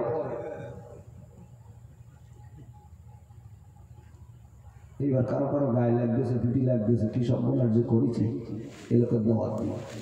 হ্যাঁ, রাগ করবেন না। যদি রাগ না করেন তাহলে ওয়াজ আগে বাড়বো, আর রাগ যদি করেন তাহলে আর ওয়াজ আগে বাড়বো না। হ্যাঁ, যদি রাগ না করে একটা ছোট্ট তাকবীর দেন, নারে তাকবীর, নারে তাকবীর, সিলসিলা হক মুজাদ্দিদে জামান, সিলসিলা হক ফুরফুরা শরীফ, নারে তাকবীর। ভাই তাই আজকে তোদেরকে ডাকিছি, তোদের মূল্যায়ন দুনিয়ার মানুষ করে আজকে তোদের মূল্যটা বলছি। ভাইয়েরা আমি একটু ছোট্ট করে বলি, কোরআন হাদিস যারা জানে এদের মূল্য দুনিয়ার মানুষ দিতে পারলো দেবে না, জানলো দেবে না বাবা। ভাইয়েরা আমার, এমন করে কোরআন হাদিসের মূল্য জানার পরেও যারা জানে না এদেরকে কি বলা হয়? আবু জাহেল। আবু জাহেল মানে এই নবী যে নবী, আবু জাহেল জানতো না? জানতো না? জানতো তো। আবু জাহেল পুরো জানতো ইনি আল্লাহর পয়গম্বর, তারপরে নবীকে মানিনি, নবীর মূল্যায়ন করেনি। যার কারণে সে আবু জাহেল। কোরআনের মূল্য আমরা জানি, অথচ মূল্যায়ন যারা করে না এরা আবু জাহেলের দলভুক্ত। সে নবী এটা বিশ্বাস করতো, নবী জানতো, তারপরেও নবীর মূল্যায়ন যখন করিনি, এই জন্য তো আবু জাহেল। আমরা তার উত্তরসূরি যদি আমরা কোরআনের, অবশ্যই কোরআনের মান মর্যাদা জানি। পৃথিবীতে কোনো কিতাব নাই যার থেকে পড়লে প্রতি অক্ষরে 10 নেকি হয়, আছে? শুধু একমাত্র কোরআন থেকে বুঝা পড়লেও নাকি, না বুঝা পড়লেও নাকি। কিন্তু আমরা তো কোরআনের মূল্যায়নই করলাম না। ভাইয়েরা আমার, এই কোরআনের মূল্য কত? কোরআন হাদিসের দাম কত? একজন আলেমের মূল্য কত পাবেন? ছেলে একটা মাদ্রাসায় পড়ে, বাচ্চা ছেলেটার কি একটা মাথায় চেপেছে, ডাক দিয়ে বলে হুজুর আমরা যে কোরআন হাদিস মসলা মাসাইল ফিকহ শাস্ত্র আমরা পড়ি, হুজুর একটু জানতে চাই এই মসলা মাসাইল কোরআন হাদিসের দাম কত? ভাইয়ের আমার, হুজুর বাচ্চাটাকে বুঝিয়ে দিল, বাবা তোমাকে সাধারণভাবে বুঝিয়ে দেই, একটা শরীয়তের ছোট্ট যে মসলাটা রয়েছে, শরীয়তের একটা ছোট মসলার দাম কমপক্ষে 1 লক্ষ টাকা। জোরে জোরে বলেন সুবহানাল্লাহ। ভাইয়ের আমার সে জামানায় চলতো সোনার টাকা, বলছে ছোট্ট মশলার দামটা হলো 1 লাখ টাকা। ছেলেটা বলতে তো বিরাট কামাই করতেছে, বহুত মশলা মশাইল শিখতেছি। তবে মশলা মশাইল শিখতে আমাদের এখন অনেক বাকি, সাধারণ মানুষ তো আমরা, আলেম হলেও বাকি। কি বলেন? আমি যে সব জানি তা না, কি বলেন, আমারও অনেক শিখতে। হ্যাঁ, আল্লাহ রাসূল তালাবুল ইলম মিনাল মাহদি ইলাল লাহাদ, মায়ের কোল থেকে কবর পর্যন্ত, কবরে যাওয়ার আগ পর্যন্ত তোমরা ইলম অর্জন করো, জ্ঞান অন্বেষণ করো। জোরে বলবেন না সুবহানাল্লাহ? ছোট্ট একটা কথা মনে পড়ে গেল, এতগুলো মানুষের মাঝে দিয়ে রাখি, আপনারা একটু ভেরিফাই করেন, একটু যাচাই বাছাই করেন, চিন্তা ভাবনা করেন আর শুনুন। ভাই 4 রাকাত ফরজ নামাজ ইমামের পিছনে পড়তে যে একজন মুক্তাদির সম্ভাব্য সর্বোচ্চ সেজদা কতটা হতে পারে? প্রশ্নটা বুঝে এসেছে? তবে একজন মুক্তাদি 4 রাকাত ফরজ নামাজ পড়তে যে কতটা সেজদা তার হতে পারে সর্বোচ্চ। যেমন ইমামের সাথে আমি নামাজ পড়তে পড়তে ইমাম ভুল করলে সেজদা দেবে না? দেবে না? 2টা দেবে তো? তাহলে ছিল 4 রাকাত নামাজে 8টা সেজদা ছিল না? তাহলে হলো কয়টা? 10টা হয়ে গেছে না? সেজদা দেওয়ার কারণে 10টা হয়েছে। এইরকম বিভিন্ন কারণবশত সেজদা বাড়তে বাড়তে সর্বোচ্চ কতটা হতে পারে? এবার হিসেব কিতাব করে যদি কেউ আমার বলতে পারেন যেহেতু এই কয়টা হতে পারে বা হবে, তার বেশি হবে না, আমি তার অন্তত 100 গ্রাম বাদাম খাইয়ে দেবো। 100 গ্রাম বাদাম, বেশি দিতে পারবো না, অনেক দূর থেকে এসেছি। হ্যাঁ, নামাজ তো পড়েই যাচ্ছি সারা জীবন। হ্যাঁ, সারা রাত সময় দেওয়া থাকবে আমি যতক্ষণ আছি। ভাই আমার শুধু তাই না, আরেকটা কথা বলে রাখি, এই দুনিয়াতে মানুষের হেদায়েতের জন্য আল্লাহ পাক রব্বুল আলামিন আসমানি কিতাব নাজিল করেছেন 104 খানা। কতখানা? 104 খানা। কিন্তু নবী পাঠিয়েছেন 1,24,000। 1,24,000 নবী, অথচ কিতাবের সংখ্যা হলো মাত্র 104 খানা। তাহলে তো সব নবীরা কিতাব পাননি বাবা। কতজন নবী দুনিয়াতে কিতাব পেয়েছিলেন বাবা? ভাইয়ের আমার একটু চিন্তা ভাবনা করবেন, আমি শেষের দিকে বলে যাব।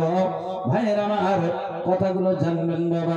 শুধু তাই না, পৃথিবীতে এমন একজন মহিলা ছিল, ভাগ্যবতী একজন মহিলা বাবা, যে মহিলার স্বামী ছিলেন নবী, যে মহিলার ছেলে ছিল নবী, যে মহিলার আপন ভাই ছিল নবী, যে মহিলার বাবা ছিল নবী, যে মহিলার দাদা ছিল নবী, যে মহিলার দাদার ভাই ছিল নবী, যে মহিলার পরদাদা ছিল নবী।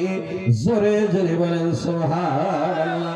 পৃথিবীতে 1,24,000 পয়গম্বর আল্লাহ পাঠাইছে মানুষের হেদায়েতের জন্য। তার ভিতর থেকে এমন কতজন নবী যাদের বাবা ঘরেরাও ছিলেন নবী বাবা। আমার নবী নবী ছিলেন, কিন্তু বাবা আব্দুল্লাহ নবী ছিলেন না। কিন্তু দুনিয়াতে এমন কিছু নবী ছিলেন যাদের আব্বা গণের নবী ছিলেন। এইরকম নবী কতজন? বাবাও নবী, ছেলেও নবী। ভাইয়ের আমার একটু চিন্তা করতে থাকুন আর শুনতে থাকুন বাবা। আল্লাহ পাক রব্বুল আলামিন ওদেরকে ডাক দিয়া বলবে, শোনো, ইউকালু লিসাহিবিল কুরআন ইকরা ওয়ারতাকি ওয়ারাতিল কামা কুনতা তুরাতিলু ফিদ দুনিয়া ফাইন্না মানজিলাকা ইনদা আখিরি আয়াতিন তাকরাউহা। আল্লাহ পাক রব্বুল আলামিন ডাক দিয়া বলবে, আলেমেরা, হাফেজরা, শোনো, তোমরা এমন করে পড়তে থাকো, ইকরা ওয়ারতাকি, পড়ো আর চড়ো। ভাইয়ের আমার তার ব্যাপারটা হলো হাদিস শরীফে এসেছে, আল্লাহ পাক রব্বুল আলামিন জান্নাত বানাইছে। এই জান্নাতের তালা সংখ্যা হলো 6,666টা, আর কোরআনের আয়াত সংখ্যা 6,666টা। আল্লাহ ডাক দিয়া বলবে, দুনিয়ায় যেমনে ভাবে তোমরা পড়তে কোরআন, ওইভাবে আমাকে শোনাও। একটা করে আয়াত শোনাইবা, জান্নাতের একটা করে তালা চড়তে থাকবা। জোরে জোরে বলেন সুবহানাল্লাহ। শেষ পর্যন্ত শোনাইবা, 6666তম তলায় তুমি থাকার ব্যবস্থা পেয়ে যাবা। ভাইয়ের আমার, এই জন্য বাবা আলেম হাফেজদের বড় দাম রয়েছে বাবা। কিন্তু দেখা যাবে কিছু আলেমেরা আয়াতগুলো শোনাবে, একটা করে তালা চড়তে থাকবে। কিছু আলেম হাফেজেরা চড়বে না, শুধু এমন করে কোরআনের আয়াত পড়তে থাকবে। আল্লাহ ডাক দিয়া বলবে, তোমরা কোরআন পড়ো কিন্তু জান্নাতের তালা চড়ো না, ব্যাপারটা কি? ওরা ডাক দিয়া বলবে, মাবুদ আমি দুনিয়াতে বাভারা মাহারা ছিলাম, আনন্দনগর এলাকার মানুষেরা আমাকে রাস্তা থেকে ধরে এনে তাদের মাদ্রাসায় ভর্তি করে নিয়েছিল, আমার দায়ভার তারা বহন করেছিল, আমার খাওয়া পড়ার ব্যবস্থা করে দিয়া আমাকে তারা লেখাপড়া শিখিয়েছে। তাদের সহযোগিতার কারণে তোমার কালাম শিখে আমি হাফেজ হয়েছি। মাবুদ শুনলাম আনন্দনগরের অমুক ব্যক্তি তারা নাকি জাহান্নামে চলে গেছে। মাবুদ রে, দানকারী যদি জাহান্নামে যায়, যাদের দানের বাবার কোতে আমরা এমন করে হাফেজ হয়েছি, তারা যদি জাহান্নামে চলে যায়, তোর সাথে জান্নাতে যায় লাভটা হবে কি? আল্লাহ ডাক দিয়া বলবে, বান্দা কি করতে হবে?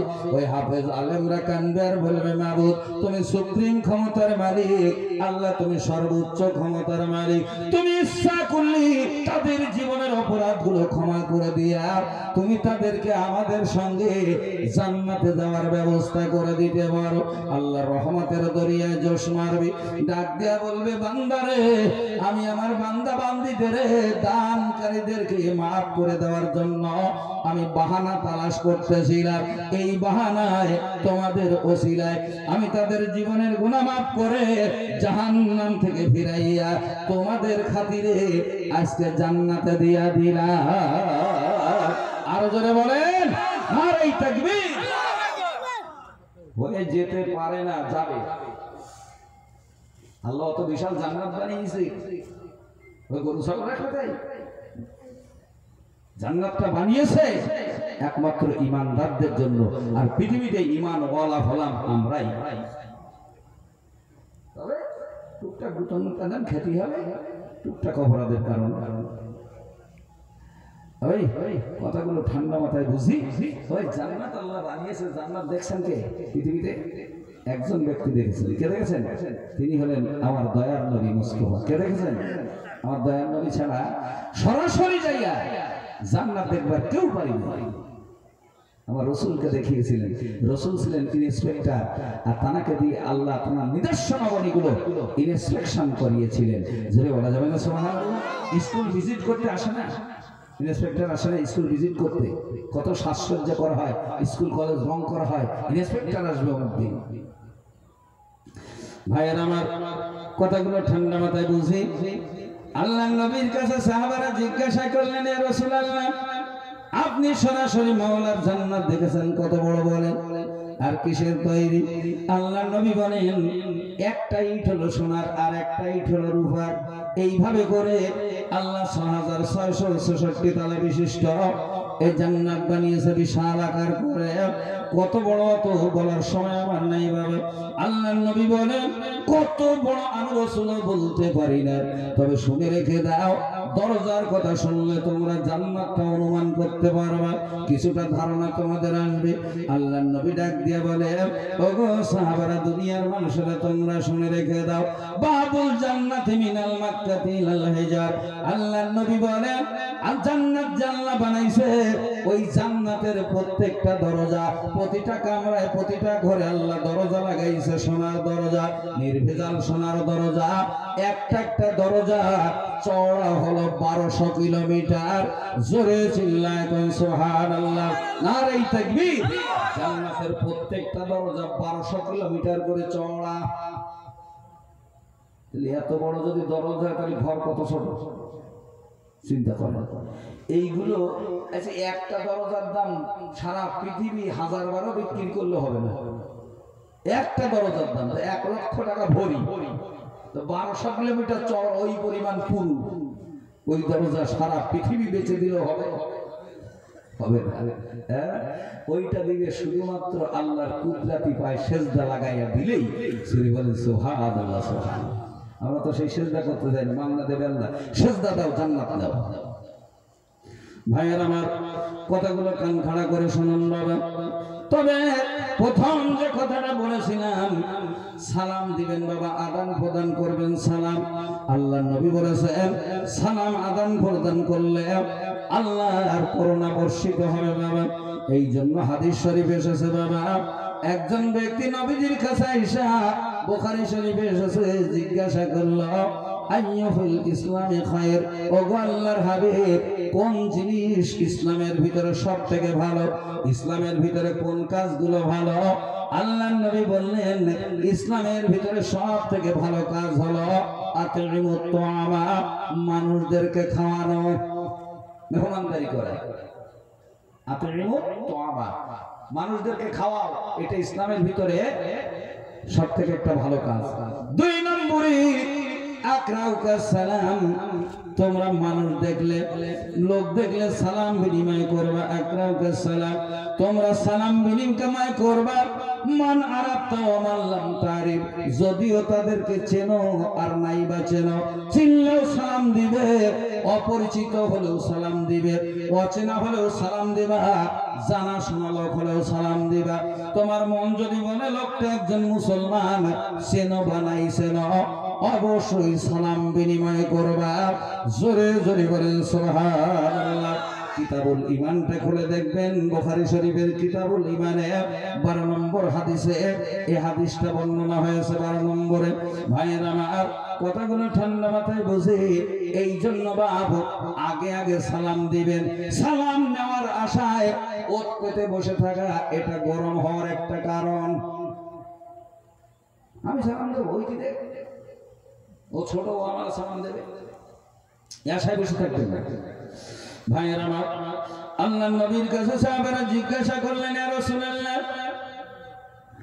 এমন করি সালাম দেওয়ার কথা তো আপনি বললেন, সালাম দিলে তো নেকি হবে, তাও বলেছেন 30টা করে নেকি।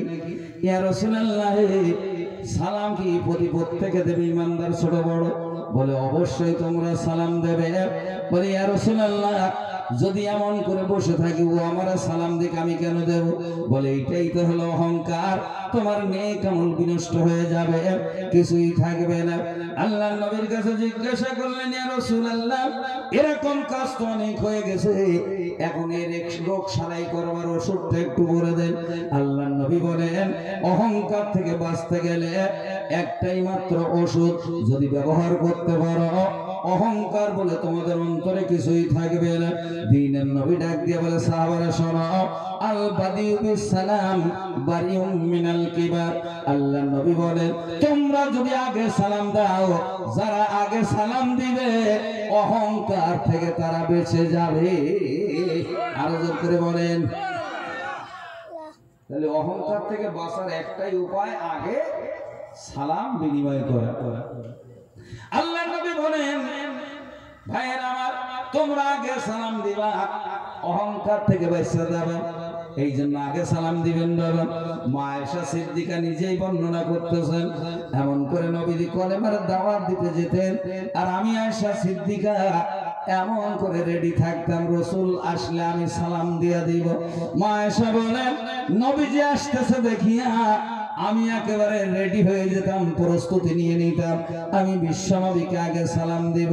কিন্তু আয়েশা সিদ্দিকা বলেন, আমি সালাম দেওয়ার আগে আগে বিশ্বনবী আমার সালাম দিয়া দিতে।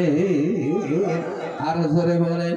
ভাইয়েরা আমার, নবী যদি বিবিদেরকে সালাম দেয়, আমাদেরও দেওয়ার দরকার আছে না নাই? কিন্তু আমরা কোনদিন দিছি বলে মনে হয়। বৌরি সালাম দিয়েছি, বিবি দিতেছে, তা বৌরি দেয়নি। সালাম যেখানে দেওয়ার দরকার বেশি স্ত্রীকে, সেখানে আমরা সালাম দেইনি, কিন্তু রাসূল দিয়েছেন, এটা একটা সুন্নাত। কি বলেন? হ্যাঁ, রাসূল যদি দেয় তাহলে আমাদেরও দেওয়া দরকার। তবে আজকে অশ্বনে বাড়ি দিয়ে যেন দেবেন না গভীর রাত্রে। হ্যাঁ, কারণ রাসূল সালাম দিয়েছে, আসসালামু আলাইকুম, উত্তর এসেছে ওয়ালাইকুম আসসালাম। কিন্তু আমাদের বাড়ির আয়েশা রাসূলের আয়েশা তো এক না, আলাদা আলাদা, অনেক ব্যবধান, আসমান জমিন ব্যবধান। ভাইরা, নবীজি সালাম দিয়েছে, উত্তর হয়েছে ওয়ালাইকুম আসসালাম। কিন্তু আমাদের বাড়ির আয়সা যারা রয়েছে এদের যদি গভীর রাত্রিতে যদি মনে করেন রিজাউল করিম বলে গেছে ঝামেলা থাকবে না সালাম দিলে, দেখে একটু সালাম দিয়ে টেস্ট করে উত্তরটা কি আসে। যেই মাত্র আপনি গভীর রাত্রিতে সালাম দিবেন আসসালামু আলাইকুম আয়েশা, যেই বলবেন আসসালামু আলাইকুম ওয়ালাইকুম উত্তর আসবে না, আশঙ্কা উত্তর দিয়ে বলবে ধ্যানাসি বাদ দিয়ে ঘুমাও। যত ধ্যানাসি ছাড়া দিয়ে এক রাত্রি বড় হুজুর হয়ে বাড়ি, হ্যাঁ এতদিন না শতদিন না, আজকে হঠাৎ করে আসসালামু আলাইকুম এ বলবে, কারণ তাদেরকে জানানো হয়নি, শেখানো হয়নি। এই জন্য স্বামী স্ত্রীর ভিতরে বেশি বেশি বেশি বেশি ভাই এমনি সালাম আদান প্রদান করবে। কিন্তু ভাইয়ের আমার শয়তান বেশি খাটাখাটনি করে, বেশি কাজ করে স্বামী স্ত্রীর ভিতরে মনোমালিন্য তৈরির জন্য বেশি কাজ করে। আর একটা জায়গায় বেশি কাজ করে মাদ্রাসার তালবেলেমদের পিছনে লাগে, কারণ ওরা জানে তালবেলেম যদি আলেম হয়ে যায় তাহলে সে এলাকার 12 বাজানো আমার জন্য কষ্টকর হবে। এই জন্য এমন করে সাধারণ মানুষের পিছনে একটা করে শয়তান থাকে, আর একজন তালবেলেমের পিছনে তাদের লিডার, সে এমন করে কমপক্ষে 18টা লাগিয়ে রাখে। কারণ যদি ভূত বললে এলাকায় আনন্দনগরে হাফেজ হয় আলেম হয়, তাহলে ওখানে যাইয়া কারসাজি করে মানুষকে আর বিপদগামী করতে পারবে না। এই জন্য সারা অবস্থায় এমন করে বাচ্চাগুলোকে হটিয়ে দিতে হবে যাতে করে তারা আলেম না হতে পারে। আর 2 নম্বরে স্বামী স্ত্রীর ভিতরে ফাটল ধরাবার জন্য শয়তান দেহ মন দিয়ে আপ্রাণ চেষ্টা করে কি করে ঝগড়া বাঁধিয়ে দেওয়া যায়। এই জন্য বাড়ি বাড়ি আগুন ধরে রয়েছে অধিকাংশ বাড়ি। ভুল বলছি না ঠিক বলছি? আগুন ধরে রয়ে না, এই জন্য আগুন নিভাবার একটা উপায় বেশি বেশি সালাম বিনিময় করো, শয়তান পালাবে।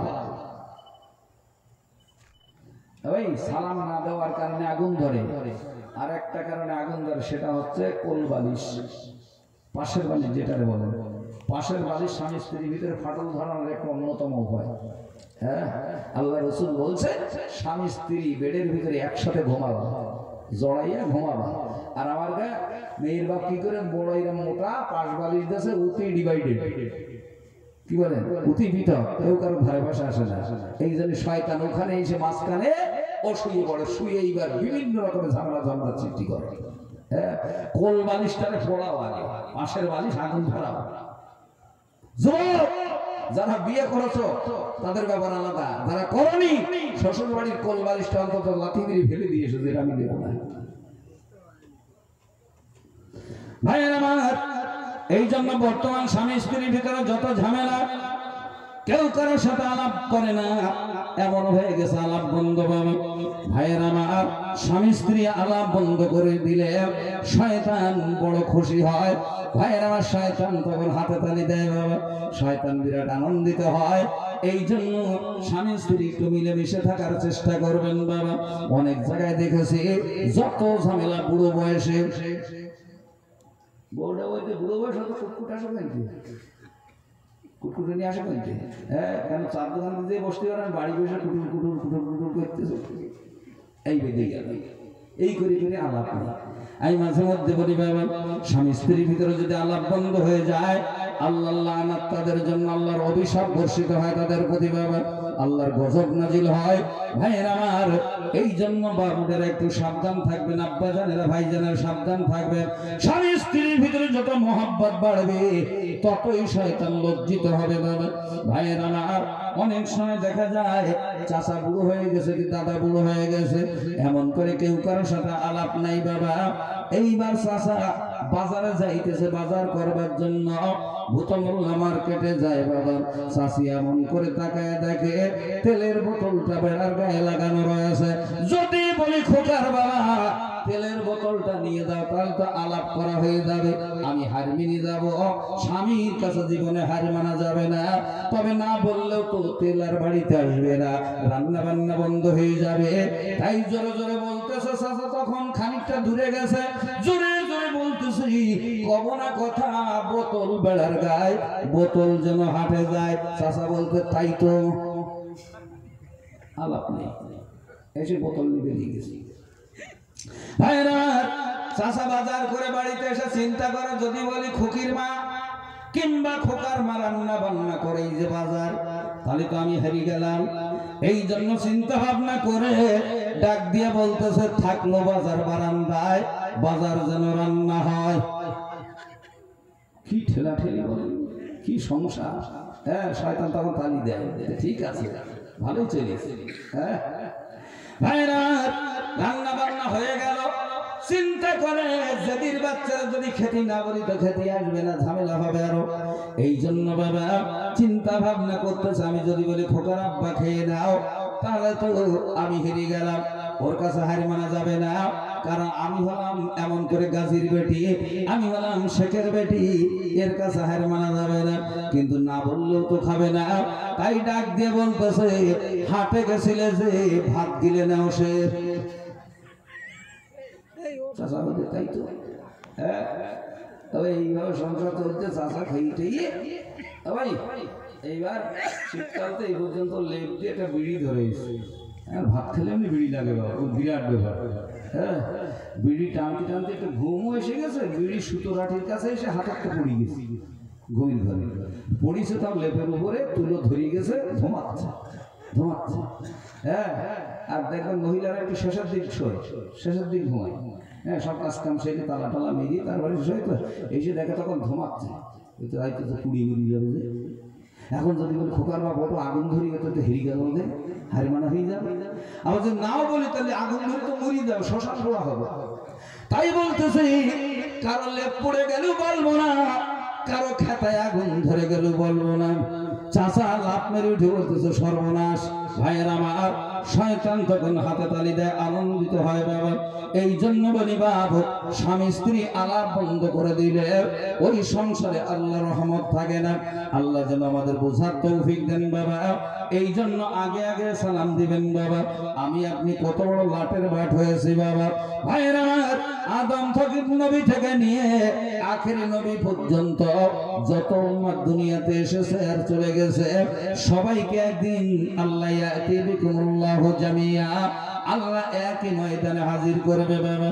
ভাইয়ের আমার, সমস্ত উম্মতের ভিতরে আল্লাহর নবী বলেন, প্রথম যে উম্মত আল্লাহর জান্নাতে যাবে সে হলো সিদ্দিক আকবর, হযরতে আবু বকর।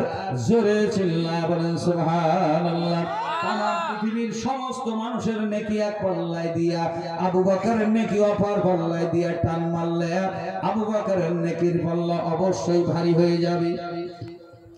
কত বড় মানুষ ছিলেন, কত বড় আল্লাহর নবীর সহচর সাহাবা ছিলেন। হযরতে আলী, তিনি ছিলেন জ্ঞান শহরের দরজা। আনা মাদিনাতুল ইলমি ওয়া আলিয়ুন বাবুহা। আল্লাহর নবী বলেন, আমি হলাম ইলমের শহর, আর ওই শহরের দরজা ছিল হযরতে আলী। ভাইয়ের আমার, হযরতে আলী এত বড় একজন বিজ্ঞ যোগ্য আলেম বাবা। ভাইয়ের আমার, কিতাবের ভিতরে দেখছিলাম দৈনন্দিন হযরতে আলী রাদিয়াল্লাহু তাআলা আনহু দৈনন্দিন আবু বকরকে আগে আগে আগে আগে সালাম দিতেন বাবা। আবু বকর চেষ্টা করে আলীকে কোনদিন আগে সালাম দেওয়ার পারি নাই। একটু মহব্বতে কলেমা জিকির লা ইলাহা ইল্লাল্লাহ, জয়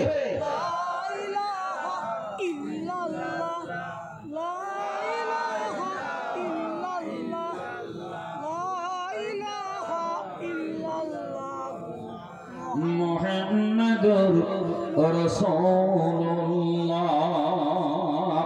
আমার দয়ার আল্লাহ রে, আমার দয়ার মওলা রে, আপনারে বুঝি আমরা পাইলাম না।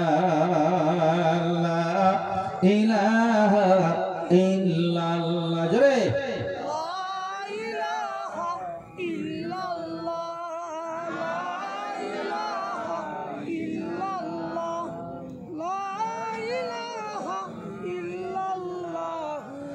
মুহাম্মাদুর রাসূলুল্লাহ।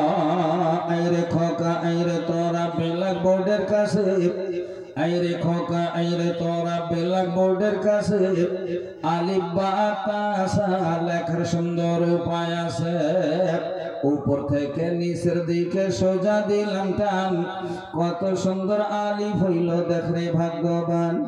আর ডান দিক হতে বাঁ দিকে রেখা টেনে যা, নিচে একটা নুক্তা দিলে হয়ে যাবে বা। উপরেতে দুইটি নুক্তা দেখতে পাবা তার, উপর একটা নুক্তা দিলে হয়ে যাবে সা। আলিফ বা তা সা, আলিফ বা তা সা। এই পর্যন্ত শিক্ষা দিলাম জোরে খুকি ঘরে, আরো কিছু বাকি আছে শিক্ষা দিব পরে। আইরে খোকা আইরে তোরা ব্ল্যাক বোর্ডের কাছে, জিম হা খ লেখার সহজ উপায় আছে। নিচের থেকে উপর দিকে আস্তে আস্তে টেনে, তারপরে নিচের দিকে বাঁকা করে এনে নুক্তা পেটে জিম হবে বিনা নুক্তা হা। উপর একটা নুক্তা দিলে হয়ে যাবে সা, হয়ে যাবে খ। জিম হা খ, জিম হা খ। এই পর্যন্ত শিক্ষা দিলাম জোরে খোকা ঘরে, আরো কিছু বাকি আছে শিক্ষা দিব পরে। আইরে খোকা আইরে তোরা ব্ল্যাক বোর্ডের কাছে, দাল দাল রাজা লেখার সুন্দর উপায় আছে। বাম দিক হতে বাম দিকে লিখে ফেললাম দাল, আর দালের উপর নুক্তা দিলে হয়ে যাবে জাল। উপর থেকে বাঁকা করে একটা নেতে রর উপর নুক্তা দিলে হয়ে যাবে সা। দাল দাল রাজা, দাল দাল রাজা। এই পর্যন্ত শিক্ষা দিলাম জোরে সবাই ঘরে, আরো কিছু বাকি আছে শিক্ষা দিব পরে। আইরে খোকা আইরে তোরা ব্ল্যাক বোর্ডের কাছে, সিন সিন সদ লেখার সহজ উপায় আছে। তিনটি দাঁত পেটটি ভারী নাম হলো তার সিন, উপরেতে তিনটি নুক্তা হয়ে যাবে সিন। মাথা মোটা পেটটি গোল নাম হলো তার সদ, উপরেতে একটি নুক্তা দেখতে পাবে দদ। সিন সিন সদ, সিন সিন সদ। এই পর্যন্ত শিক্ষা দিলাম জোরে খোকা ঘরে, আরো কিছু বাকি আছে শিক্ষা দিব পরে। লা ইলাহা ইল্লাল্লাহ, কেমন খুলে পড়েন।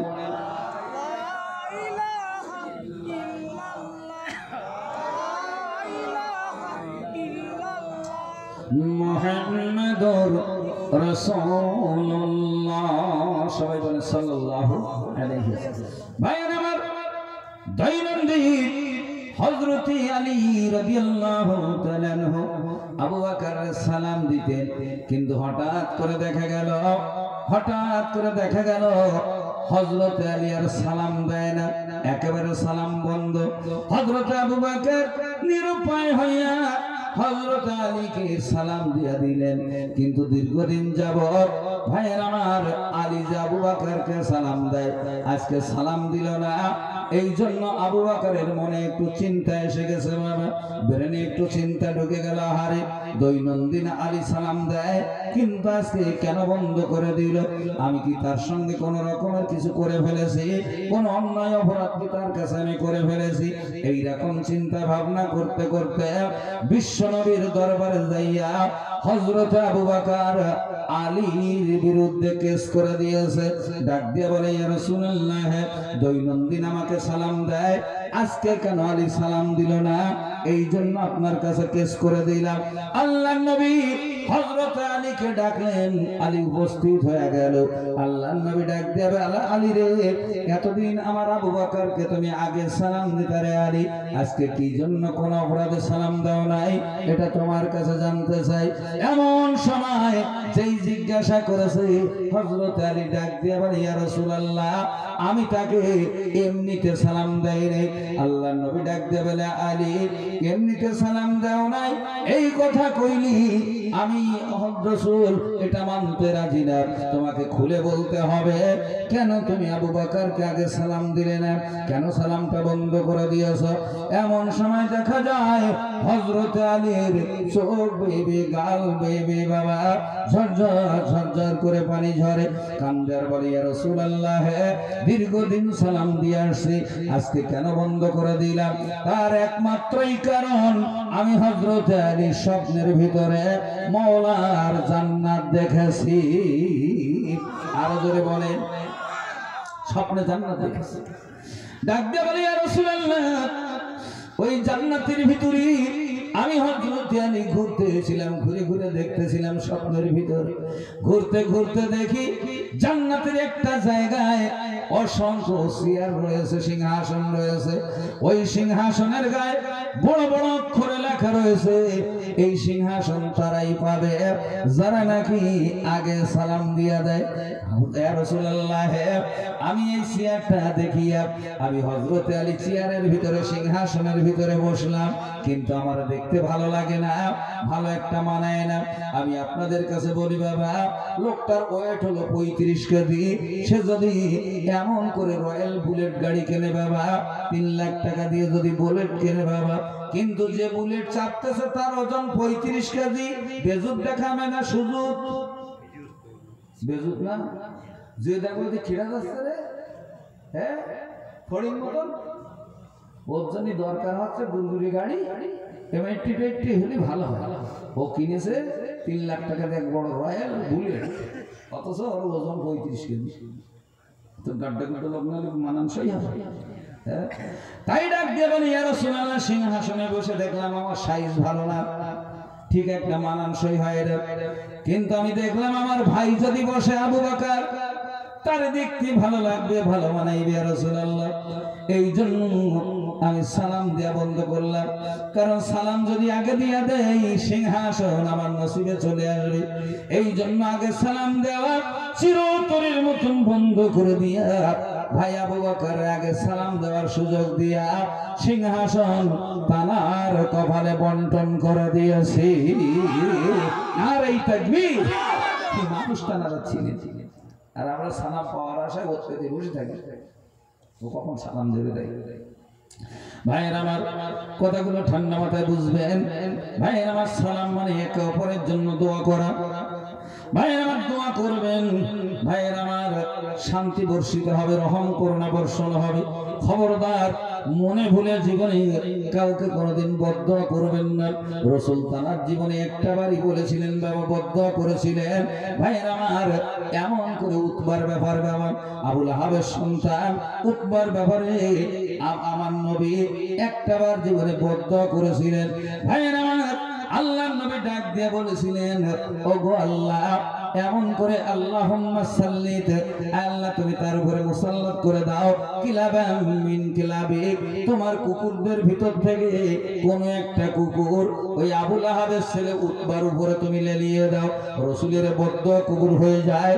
অবশ্যই এজন্য উতবাকে বাগে খেয়েছিল বাবা, বাগে তুলে নিয়ে গিয়েছিল, তার কোনো হদিস পাওয়া যায় নাই, তার বডির কোনো একটা টুকরো পর্যন্ত খোঁজ করে পাওয়া যায় নাই। ভাইয়ের আমার লম্বা ঘটনা আমি শোনাবো না, এই জন্য বলি জীবনে কাউকে বদদোয়া করবেন না। আল্লাহর নবী মসজিদে নববীতে বসে আছেন। এই মসজিদে নববীটা কার মসজিদ বাবা? আল্লাহর না মসজিদ কার? আল্লাহ। তবে আজকে এই কথাটা সারা জীবন মনে রাখবেন, পৃথিবীতে লক্ষ লক্ষ কোটি কোটি যে মসজিদ গুলো রয়েছে ভাই, নিজের জায়গায় যদি মসজিদ তৈরি করেন দুঃসাহস করে বলতে পারবেন না আমার জায়গায় এটা আমার মসজিদ, বলবার ক্ষমতা কারো আছে? মসজিদ গুলো সবই আল্লাহর, এই জন্য নিজের মসজিদ জীবনে বলা যাবে না। কিন্তু দুনিয়াতে সব মসজিদ আল্লাহর হলেও ভাইয়ের আমার মসজিদের এমন করে নববী, এটা হলো আমার নবী মুস্তাফার। জোরে জোরে বলেন সুবহানাল্লাহ। আমার নবী বলেছেন সব মসজিদ গুলো হবে আল্লাহর, আর নববীটা হলো আমার মসজিদ। জোরে চিল্লিয়ে বলেন সুবহানাল্লাহ। যদি বিশ্বাস না করেন বাবা, হাদিস থেকে শোনাই। আল্লাহ নবী বলেন, মান সাল্লা 40 সালাতান ফিল মসজিদি, মসজিদি টেনে দিলি আমার উচ্চারণ হয়। যেমন ইয়াদুন মানে হাত, ইয়াদুন মানে হাত, ইয়াদি মানে আমার হাত, কিতাবুন মানে কিতাব, কিতাবি মানে আমার কিতাব। এরকম বি করে টানলে আমার অর্থ হয় আরবিতে। ভাইরা আমার আল্লাহর নবী তাই বলেন, মান সাল্লা, মান মৌসুল এসেছে ওই ব্যক্তি যে নাকি সালাত আদায় করবে 40 সালাতান আমার মসজিদে, এমন করে ফিল মসজিদি আমার মসজিদে নববীতে 40 ওয়াক্ত নামাজ যদি পড়ে যেতে পারে বিজামাতি বিতারতিবি বিতাকবিরাতিল উলা তাকবীরে উলায় 40 ওয়াক্ত নামাজ পড়ে গেলে কুতিবানে বারাতুম মিনান নিফাক ওয়া বারাতুম মিনান নার। আমার মসজিদে 40 ওয়াক্ত নামাজ যদি কেউ তাকবীরে উলায় আদায় করে আমি রাসূল বলে দিলাম তার জন্য দুটো খুশির সংবাদ। এক নম্বরে আল্লাহ তাকে এমন করে মুনাফিকের খাতা থেকে নামটা কেটে চিরতরে বাদ দিয়া দিবে। 2 নম্বরে বারাতুম মিনান নার, আর তাকে জীবনে কোনোদিন আল্লাহ জাহান্নামায় দিবে না। আর জোরে বলেন মদিনা না যেতে পারলে গ্রামের মসজিদে পড়বেন, জমা মসজিদে 200 ওয়াক্ত পড়বেন, 200 ওয়াক্ত মানে 40 দিন। মান সাল্লা 40 সালাতান মান সাল্লা 40 ইয়াওমান আদায় করবা 40টা দিন, মানে 200 ওয়াক্ত লাগাতার ধারাবাহিকতার সাথে তাকবীরে উলায় যদি নামাজ আদায় করো জাহান্নামে যাওয়া লাগবে না। এই ব্যক্তির একদম জাহান্নাম থেকে আল্লাহ মুক্ত করে দেবে। বারাত মানে কি? এই যে শবে বরাত গেল ওটার আমরা কি বলি বা বলে ভাই আমরা এই যে এই বিগত এই যে মাসটা চলতেছে এখন, এই মাসে একটা রাত লাইলাতুল নিসফি শাবান আমরা বাংলায় কি বলি? শবে বরাতটা যেন বলবেন কি বলবেন? শবে বরাত কি বলবেন? শবে বরাত। হ্যাঁ, বরাত শব্দের অর্থ হলো বরাত শব্দের অর্থ বর, বরাত শব্দের অর্থ হচ্ছে বর বিয়ে করতে আসে সে যে বুঝে আই হ্যায় বারাতি বারাত লেকে। এরকমটা শোনেননি? বরাত মানে কি? বর। আর বরাত মানে ভাগ্য বলেছেন আমার বাবু, আসলে ভাগ্য না। আজকে এটা ঠিক করে নেন। কেউ যদি বলতে পারে বরাত মানে ভাগ্য, তো আমি জিন্দেগিতে ওয়াজ করব না। বরাত মানে মুক্তি। বরাত মানে কি? মুক্তি। মানে ওই রাত্রিতে আল্লাহ অসংখ্য অগণিত জাহান্নামীদেরকে মুক্ত করে দেয়। আর আমরা মনে করি সারা বছর যা গেলবো ওইটাই বোধ হয়। হ্যাঁ লেখে তাই বলে বরাত মানে ভাগ্য রজনী না, ওটা হলো মুক্তি রজনী। মনে থাকবে তো?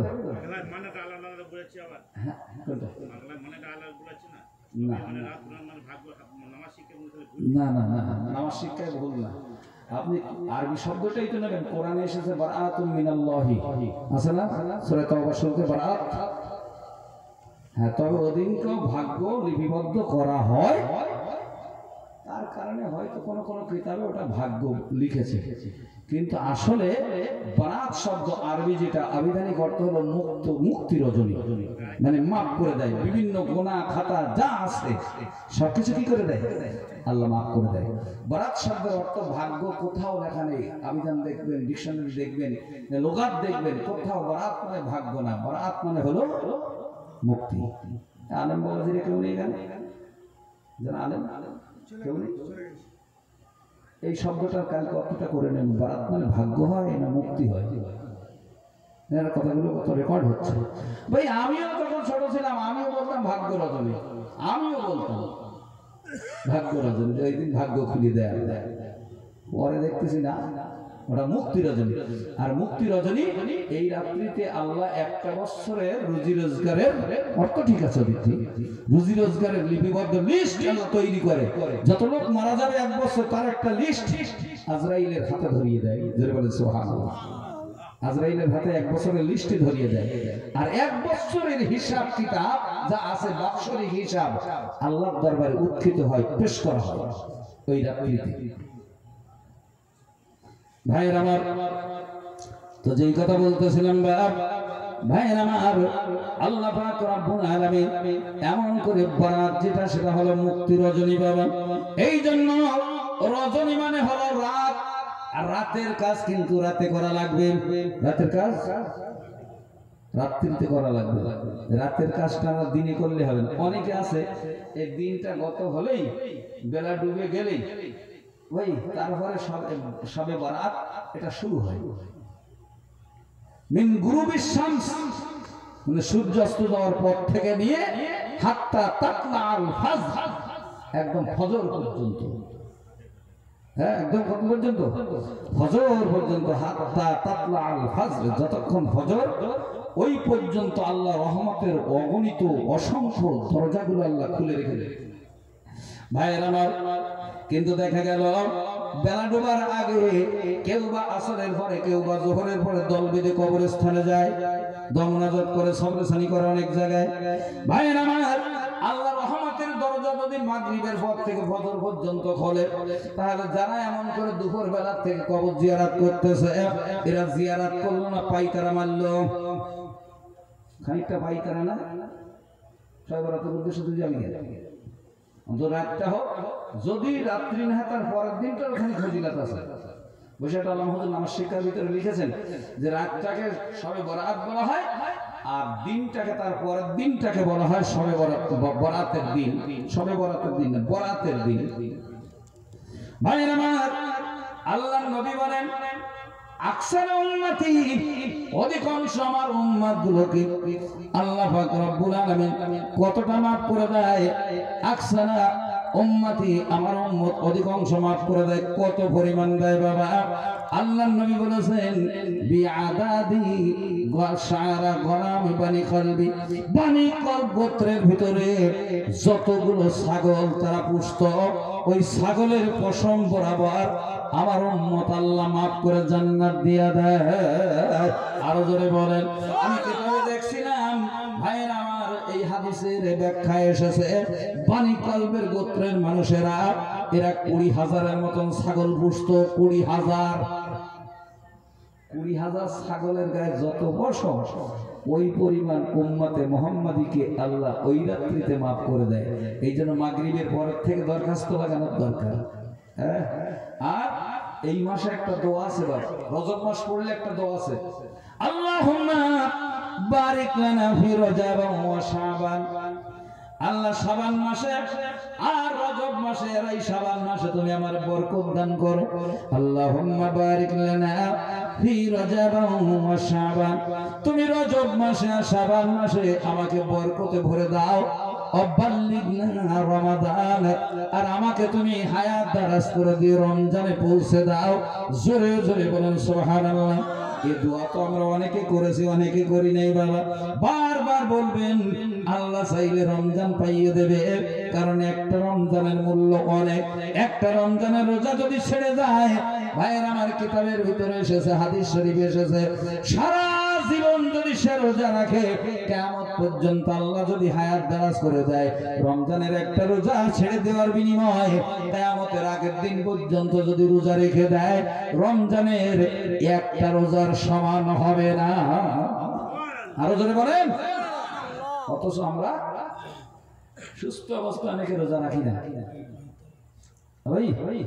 রোজা যারা অসুস্থতার কারণে রাখতে পারবে না, তাদের উপর আইন আছে। কি আইন? তারা যেন সরাসরি প্রকাশ্যে কিছু না খায়।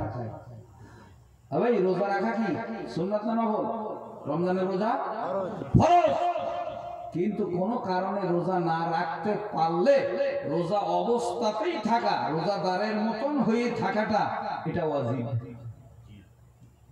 রোজাদারের মতন থাকাটা কি ওয়াজিব, সেটাও আল্লাহর হুকুম, সেটাও আল্লাহ। রোজা নেই তাই গিলে গেলাম, এ হবে না। হ্যাঁ, মা বোনেরা, মা বোনদের একটা সময় আছে, তাদের রোজা নেই, তাদের রোজা রাখতে হয় না, কিন্তু এমন ভাবে তুমি চলবা যেন কেউ বুঝতে না পারে, কেউ বুঝতে না পারে। এমন এমন সময় মা বোনদের আছে যে মা বোনেরা নামাজ পড়ে না। নামাজ মা আছে না নেই? মা বোনদের আছে না? কিছু কিছু সময় নামাজ মা আছে, কিন্তু এটা প্রকাশ করা যাবে না। পৃথিবীর ভিতরে একমাত্র তোমার স্বামী যা বুঝতে পারবে, তাছাড়া যেন কেউ না বোঝে। দেওর বলেন, ভাসুর বলেন, জামাই বলেন, ছেলে বলেন, মেয়ে বলেন, বৌমা বলেন, কেউ যেন বুঝতে না পারে যে তুমি অসুস্থ অবস্থায় আছো। তার জন্য কি দেওয়া হয়েছে?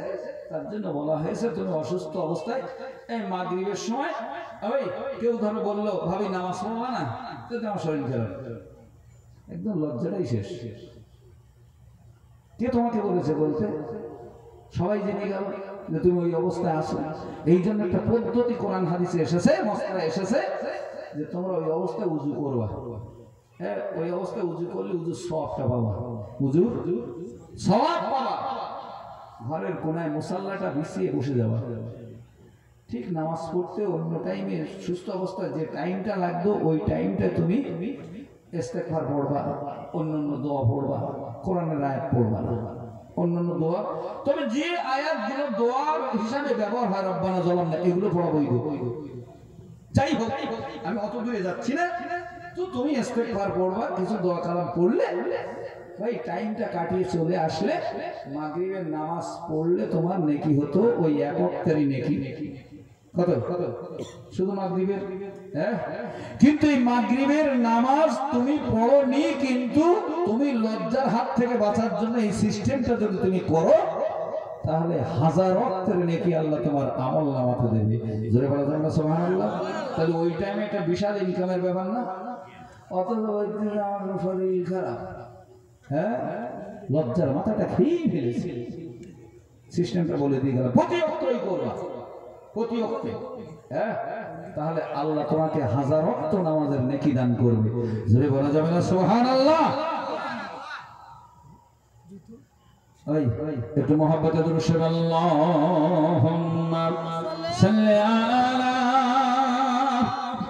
সাইয়্যিদিনা মাওলানা মুহাম্মদ ওয়া আলা আলি সাইয়্যিদিনা মাওলানা মুহাম্মদ।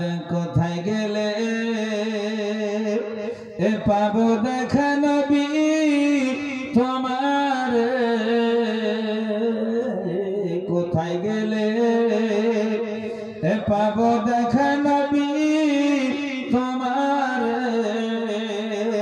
ঘুমের ঘরে বইলা যায় আমার।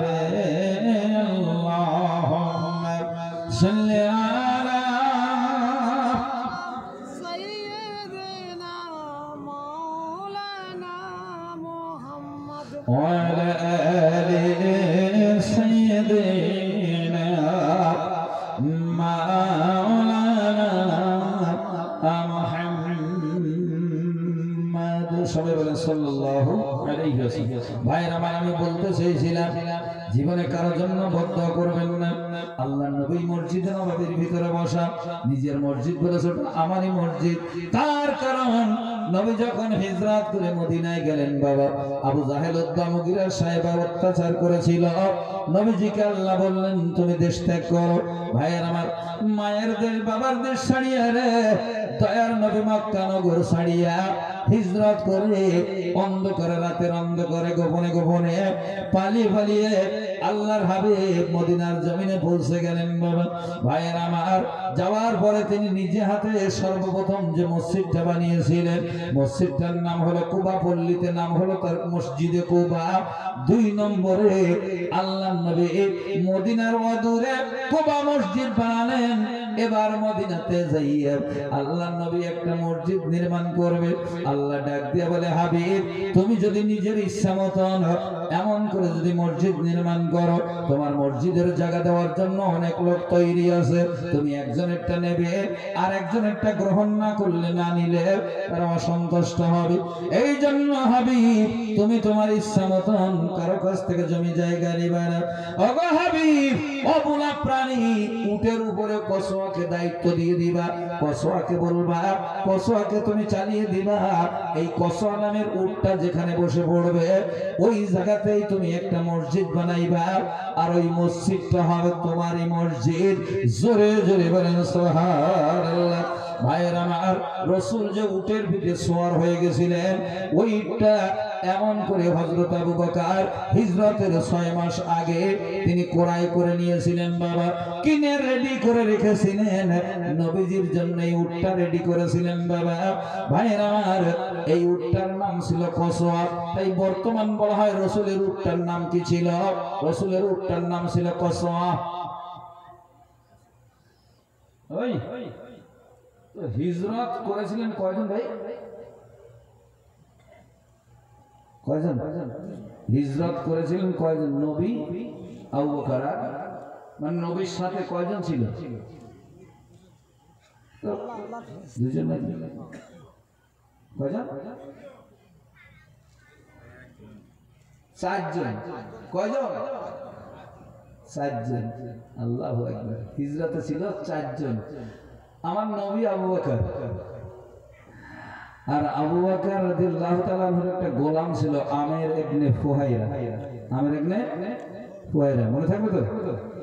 এবার যদি কোনো হুজুর জিজ্ঞাসা করবে না, কেউ করবে না, আমি ছাড়া করিনি কেউ, দেখিস তো কেউ বলবে না, এগুলো অজানা কিছু তথ্য। হ্যাঁ, আর একজনের নাম ছিল আব্দুল্লাহ ইবনে উরাইকাত বা আরিকাত, সে ছিল ইহুদি, সেই ছিল রাহাবার পথ পরিদর্শক, পথ চিনিয়ে নিয়ে যাবে। হ্যাঁ, এই জন্য একজন গাইডম্যান হিসাবে তাকে ভাড়া করেছিল হযরত আবু বকর, অথচ জাতে ছিল ইহুদি। নাম কি? আব্দুল্লাহ ইবনে উরাইকাত বা আরিকাত। এক কথা তার নাম ছিল আব্দুল্লাহ। ইহুদিরা আব্দুল্লাহ নাম রাখে। হ্যাঁ, কারণ ওরা তো আহলে কিতাব। ইহুদিরা কি? আহলে কিতাব, মানে চার কিতাবের একটা কিতাবের অনুসারী, তবে পথভ্রষ্ট হয়ে গেছে। ওই তো হযরতে আবু বকর রাদিয়াল্লাহু তাআলা আনহুকে নিয়ে গেছে, আর ওখানে উটটা চলতে উটটা বসেছে যেখানে, ওটা ছিল দুইজন এতিমের জায়গা। তারা খেজুর শুকাতো ওখানে। কি শুকাতো? খেজুর শুকাতো। এরা ছিল এতিম, দুটো বাচ্চা ছেলে। ভাইরা, আল্লাহর নবী ডাকালেন, বাচ্চা দুইটাকে বললেন, আমার কসম নামের এই জায়গাতে বসেছে আল্লাহর নির্দেশ, এখানে মসজিদ হবে, তাই দয়া করে তোমাদের এই জমিটা আমার কাছে বিক্রি করে দাও। কত নেবে বলো? ছোট্ট দুইটা বাচ্চা ডাক দিয়া বলি, ইয়া রাসূলুল্লাহ, টাকার বিনিময়ে জমি বিক্রি করব আর আপনি মসজিদ বানাবেন, এটা কোনোদিন হবে না। জীবন চলে গেলেও আপনার কাছে জমি বিক্রি হবে না, তবে আমরা দিতে পারি, শর্ত হলো, সেটা হলো জান্নাতের বিনিময়। আল্লাহর নবী জান্নাতের বিনিময় এতিমের এই জমি নিয়ে মসজিদ নববী বানিয়েছিলেন বাবা। তবে পরবর্তীতে হযরতে আবু বকর তারা দুই ভাইকে আবু বকর সিদ্দিক নিজের থেকে এমনিতে 10 দিরহাম দিয়েছিলেন। 10টার উপর টাকা নেবে না, তো বললো না, আমার পক্ষ থেকে এমনি দিচ্ছি, তোমরা এতিম মানুষ, এমনি তোমাদের হাদিয়া হিসাবে দিলাম। 10 দিরহাম দিয়েছিলেন উপর টাকা, অথচ ওরা দান করেছে জান্নাতের বিনিময়ে। সুবহানাল্লাহ বলা যাবে না?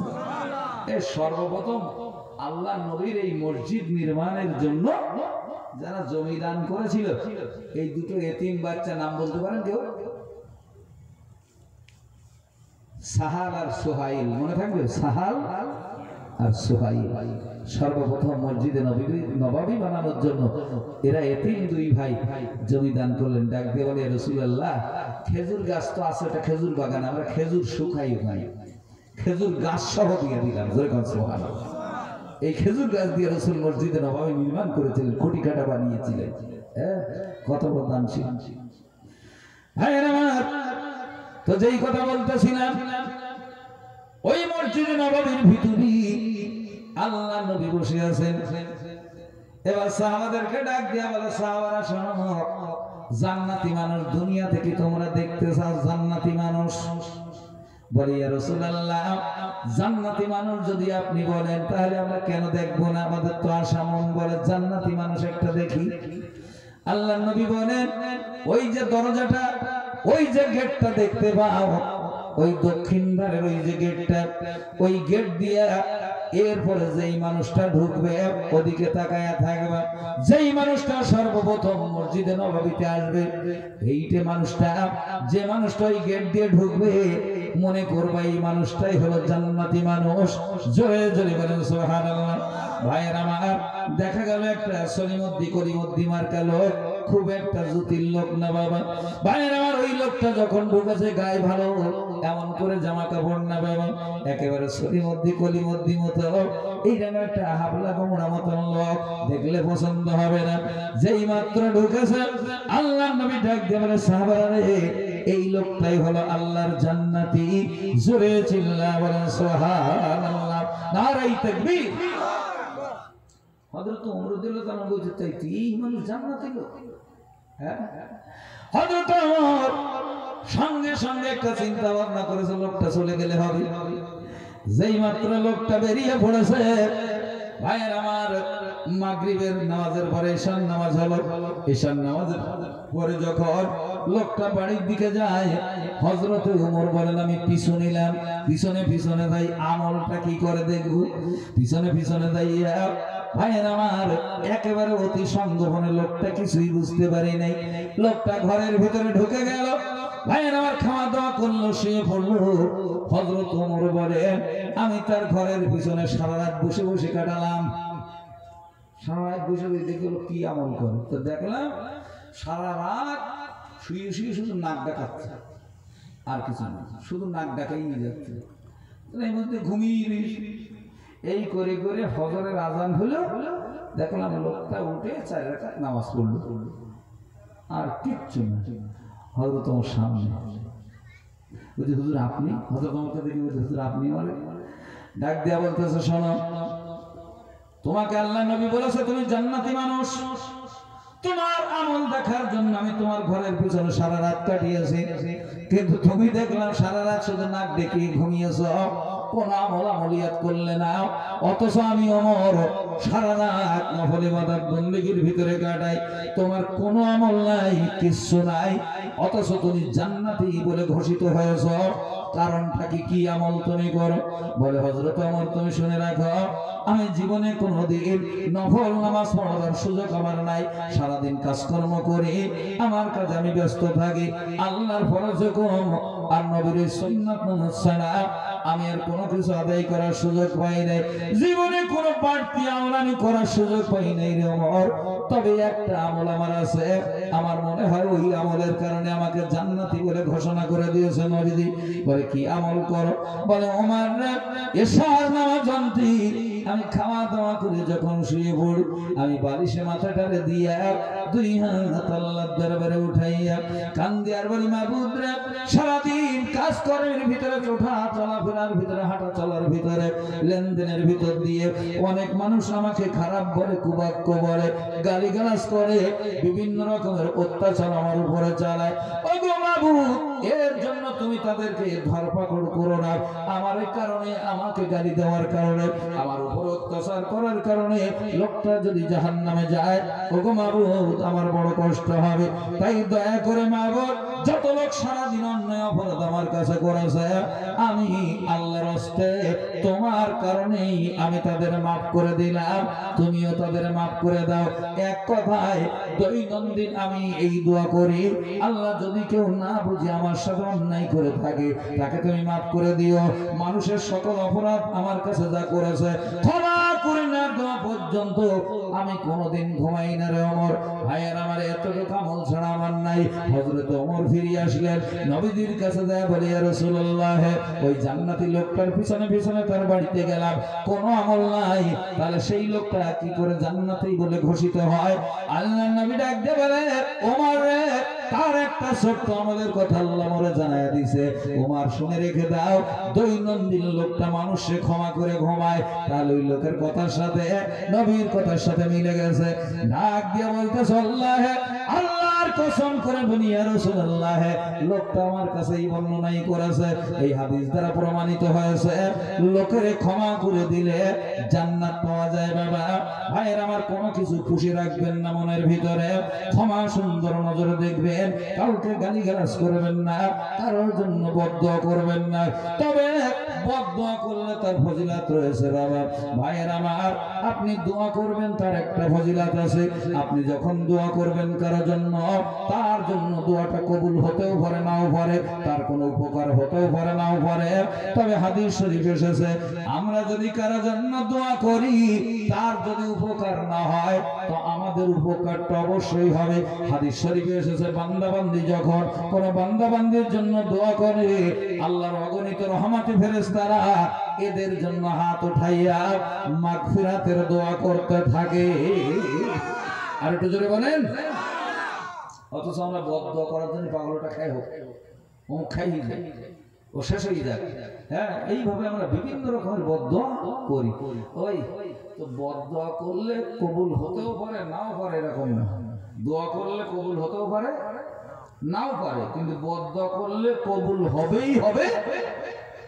100% গ্যারান্টি, 100% গ্যারান্টি, শিওরিটি, কবুল হয়েই যাবে, কোনোদিন বদদোয়া মিস হয় না। তো যার জন্য করেছেন তার উপরে না হলে যে করেছে তার উপরে হবে। যার জন্য বদদোয়াটা করা হলো সে যদি বদদোয়ার পাত্র না হয় তাহলে বদদোয়াটা ঘুরে এসে যে করেছিল তার মাথায় পড়বে। কথাটা বোঝা গেছে? কবুল হয়েই গেছে। বেয়ারিং সিটি মতো, আগে বেয়ারিং সিটি চলতে, এখন তো মোবাইল হয়ে শুধু হ্যালো। আগে বেয়ারিং সিটি সাদা খামের উপরে লিখে দুধারে অ্যাড্রেস লিখতে হতো। হ্যাঁ, যিনি ছাড়ছেন তার অ্যাড্রেস, যার কাছে তার অ্যাড্রেস। সে যদি টাকা দিয়ে তুলে না নিত তাহলে সিটিটা তার বাড়ি আসতো, ডবল টাকা দিতে হতো।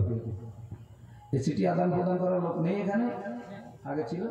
বেয়ারিং সিটি বলা হতো, এগুলোর বলতো বেয়ারিং সিটি। পোস্ট অফিস থেকে স্টাম্প মারাটারা, সিল টিল মারাটারা ওইসব দিলেও তার টাকা লাগতো না, যার কাছে তো সে এমনি তুলে নিত।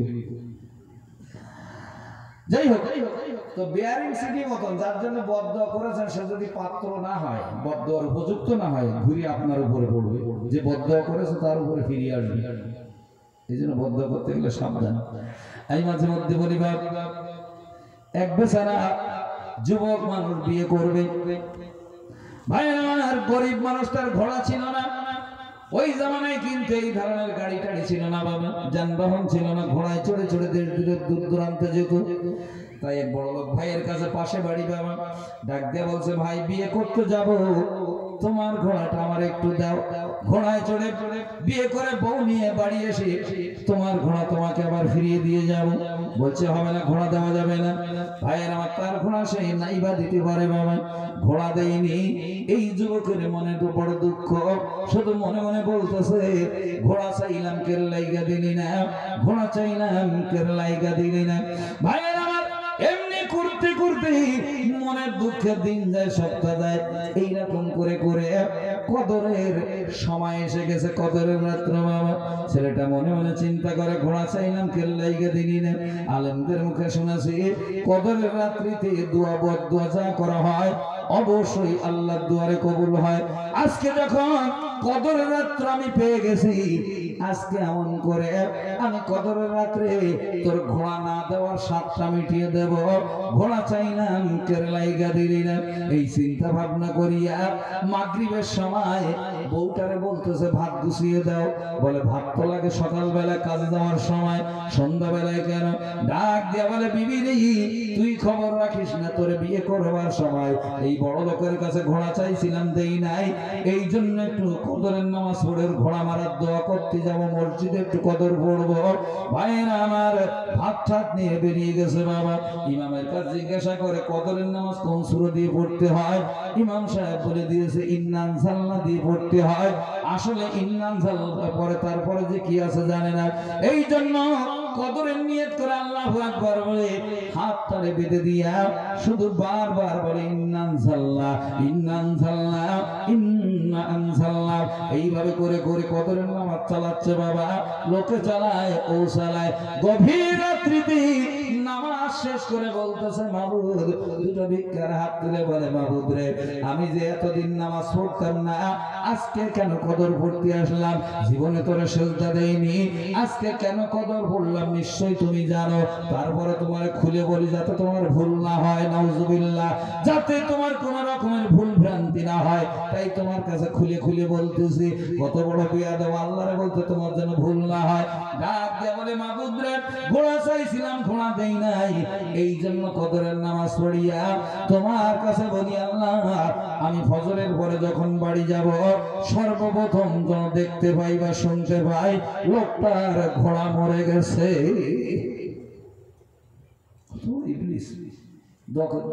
ঠিক আছে, কবুল, কোনো অসুবিধা নেই।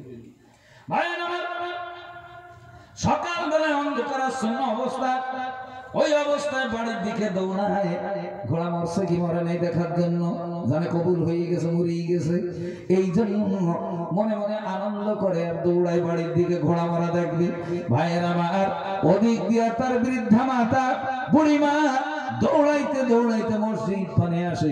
প্রতিমধ্যে রাস্তার মাঝে মা বেটা দেখা হয়ে গেল। মা এমন করে ছেলেটারে বুকে জড়ায় কান্দে। ডাক দিয়ে বলে, মা কি হয়েছে, কান্দে কেন? বলে, বাবা তুমি কদর পড়ার জন্য মসজিদে আসছিলা, গভীর রাত্রে দেখি তোর গোয়ালের যে গাবি 10 কেজি করে দুধ দিত ছটফট ছটফট করা শুরু হয়ে গেছে। ডাক্তার আনবার সুযোগ হইল না রে বাপ, ছটফট করতে করতে মারা গেছে। ছেলেটা হাত তুলে বলতেছে, আল্লাহ সারা রাত তোমার কইলাম কি আর তুমি করলে কি? হ্যাঁ, সারা রাত তোমার কলাম তুমি করলে ডাকি? সারা রাত বললাম ঘোড়া মেরে দিবা, ঘোড়া না মেরে তুমি গাইটা নিয়ে গেছো। আমার মন বলতেছে কোনটা যে গাই আর কোনটা যে ঘোড়া এটাও বোধহয় তুমি চেনো না। নাউজুবিল্লাহ, ভেঙে চড়িয়ে বললাম তাও হলো, আমার গাই গেল। আল্লাহ ডাক দিয়ে বলে, বেয়াদব, আমি ঘোড়া বানিয়েছি, আমি আল্লাহ গাই বানিয়েছি, সবই তো আমি সৃষ্টি করেছি।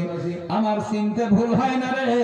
পরের অনিষ্টের জন্য বদদুয়া করেছ, পরের ঘোড়া মারার বদদুয়া করার কারণে তোর গোয়ালের গাবিটা খালি করে ফেলেছি। আমরা যে কিছু মানুষ ধ্বংস হচ্ছে নিজেদের বদদুয়ায় না, তো এটা মাথায় রাখতে হবে। পরের জন্য বদদুয়া করবা, নিজের গাই মরে যাবে। হ্যাঁ, এই জন্য আমরা বেঁচে থাকলে জীবনে বদদুয়া করব না। ভাইয়ের আমার, তবে আপনাদের কাছে কয়েকটা কথা রেখেছিলাম, মনে আছে? বেরোয়নি বোধহয় নাকি সে নামাজের কথা, তাই বলতে কেউ বোধহয় উত্তর বের করতে পারেননি নাকি? ওই আলেম না হলে পারবে না। হ্যাঁ, আলেম হলেও তাই ঠকঠাকানি আছে। 4 রাকাত নামাজের সর্বোচ্চ সেজদা কতটা হতে পারে কথা ছিল না? ওই সম্ভাব্য সর্বোচ্চ সেজদা হতে পারে 16টা। সুবহানাল্লাহ বলেন, কয়টা? 16টা সেজদা হতে পারে। যদি অনুতা হয় কি করে 16টা সেজদা, তাহলে বুঝিয়ে দেওয়া দরকার। না বুঝলে তো হবে না। যারা নামাজ পড়েন তারা বুঝবেন, যারা পড়েন তারা তো বুঝবে না। 8টা তো আছেই আছে, 8টা তো আছেই আছে। ইমাম ভুল করেছে, সেজদার কারণে 2টো বেড়ে গেছে, হলো 10টা। ভাইয়ের আমার, এখন আপনি নামাজে গেছেন, জামাতে নামাজ পড়বেন, যায় দেখলেন যে সূরা পড়তেছে, খেয়াল রাখেন কথাগুলো। সূরা পড়তেছে, আপনি ওযু করতেছেন। আল্লাহ নবী বলেছেন, যদি কেউ এমন করে মান আদ্রাকা রুকুআ, যদি কেউ রুকু পেয়ে যায় তাহলে সে রাকাতটা পেয়ে গেল। ইমামকে রুকুতে পেলে রাকাত সে পেয়ে গেল। কথা ঠিক না ভুল? ইমামকে রুকুতে ধরতে হবে তো। আপনি ওযু করতে করতে লাইনে এসে নিয়ত করতে যাবেন, ইমাম সামি আল্লাহু লিমান হামিদা বলে দাঁড়িয়ে গেছে, এটা যাওয়া যায়নি, তাহলে ওর কাছে আপনার হবে না। ইমাম রুকু থেকে উঠে গেছে, আপনি তখন লাইনে কাতারে। ওই ইমাম এবার সেজদায় যাচ্ছে, আপনি কি করবেন? ইমামের সাথে শরীক হবেন কখন? আল্লাহর নবী হাদিসে বলেন, ইমামকে যে অবস্থায় যেখানে পাবা সেখানে শরীক হবা। তো এখন আমি রুকুতে পাই নাই, সেজদায় চলে যাচ্ছে, আমি আল্লাহু আকবার বলিয়া ইমামের সাথে যাইয়া সেজদা করব 2টা, অথচ আমার 1 রাকাত নামাজ হবে না। রাকাত পূর্ণ হবে না। তাহলে কয়টা হলো? তাকবীর দিন, নারায়ে তাকবীর, নারায়ে তাকবীর। সিলসিলায়ে হক মুজাদ্দিদের জামান, সিলসিলায়ে হক ফুরফুরা শরীফ, জনাব ভাই সাহেব হুজুর কেবলা, জনাব ভাই সাহেব হুজুর কেবলা, নারায়ে তাকবীর।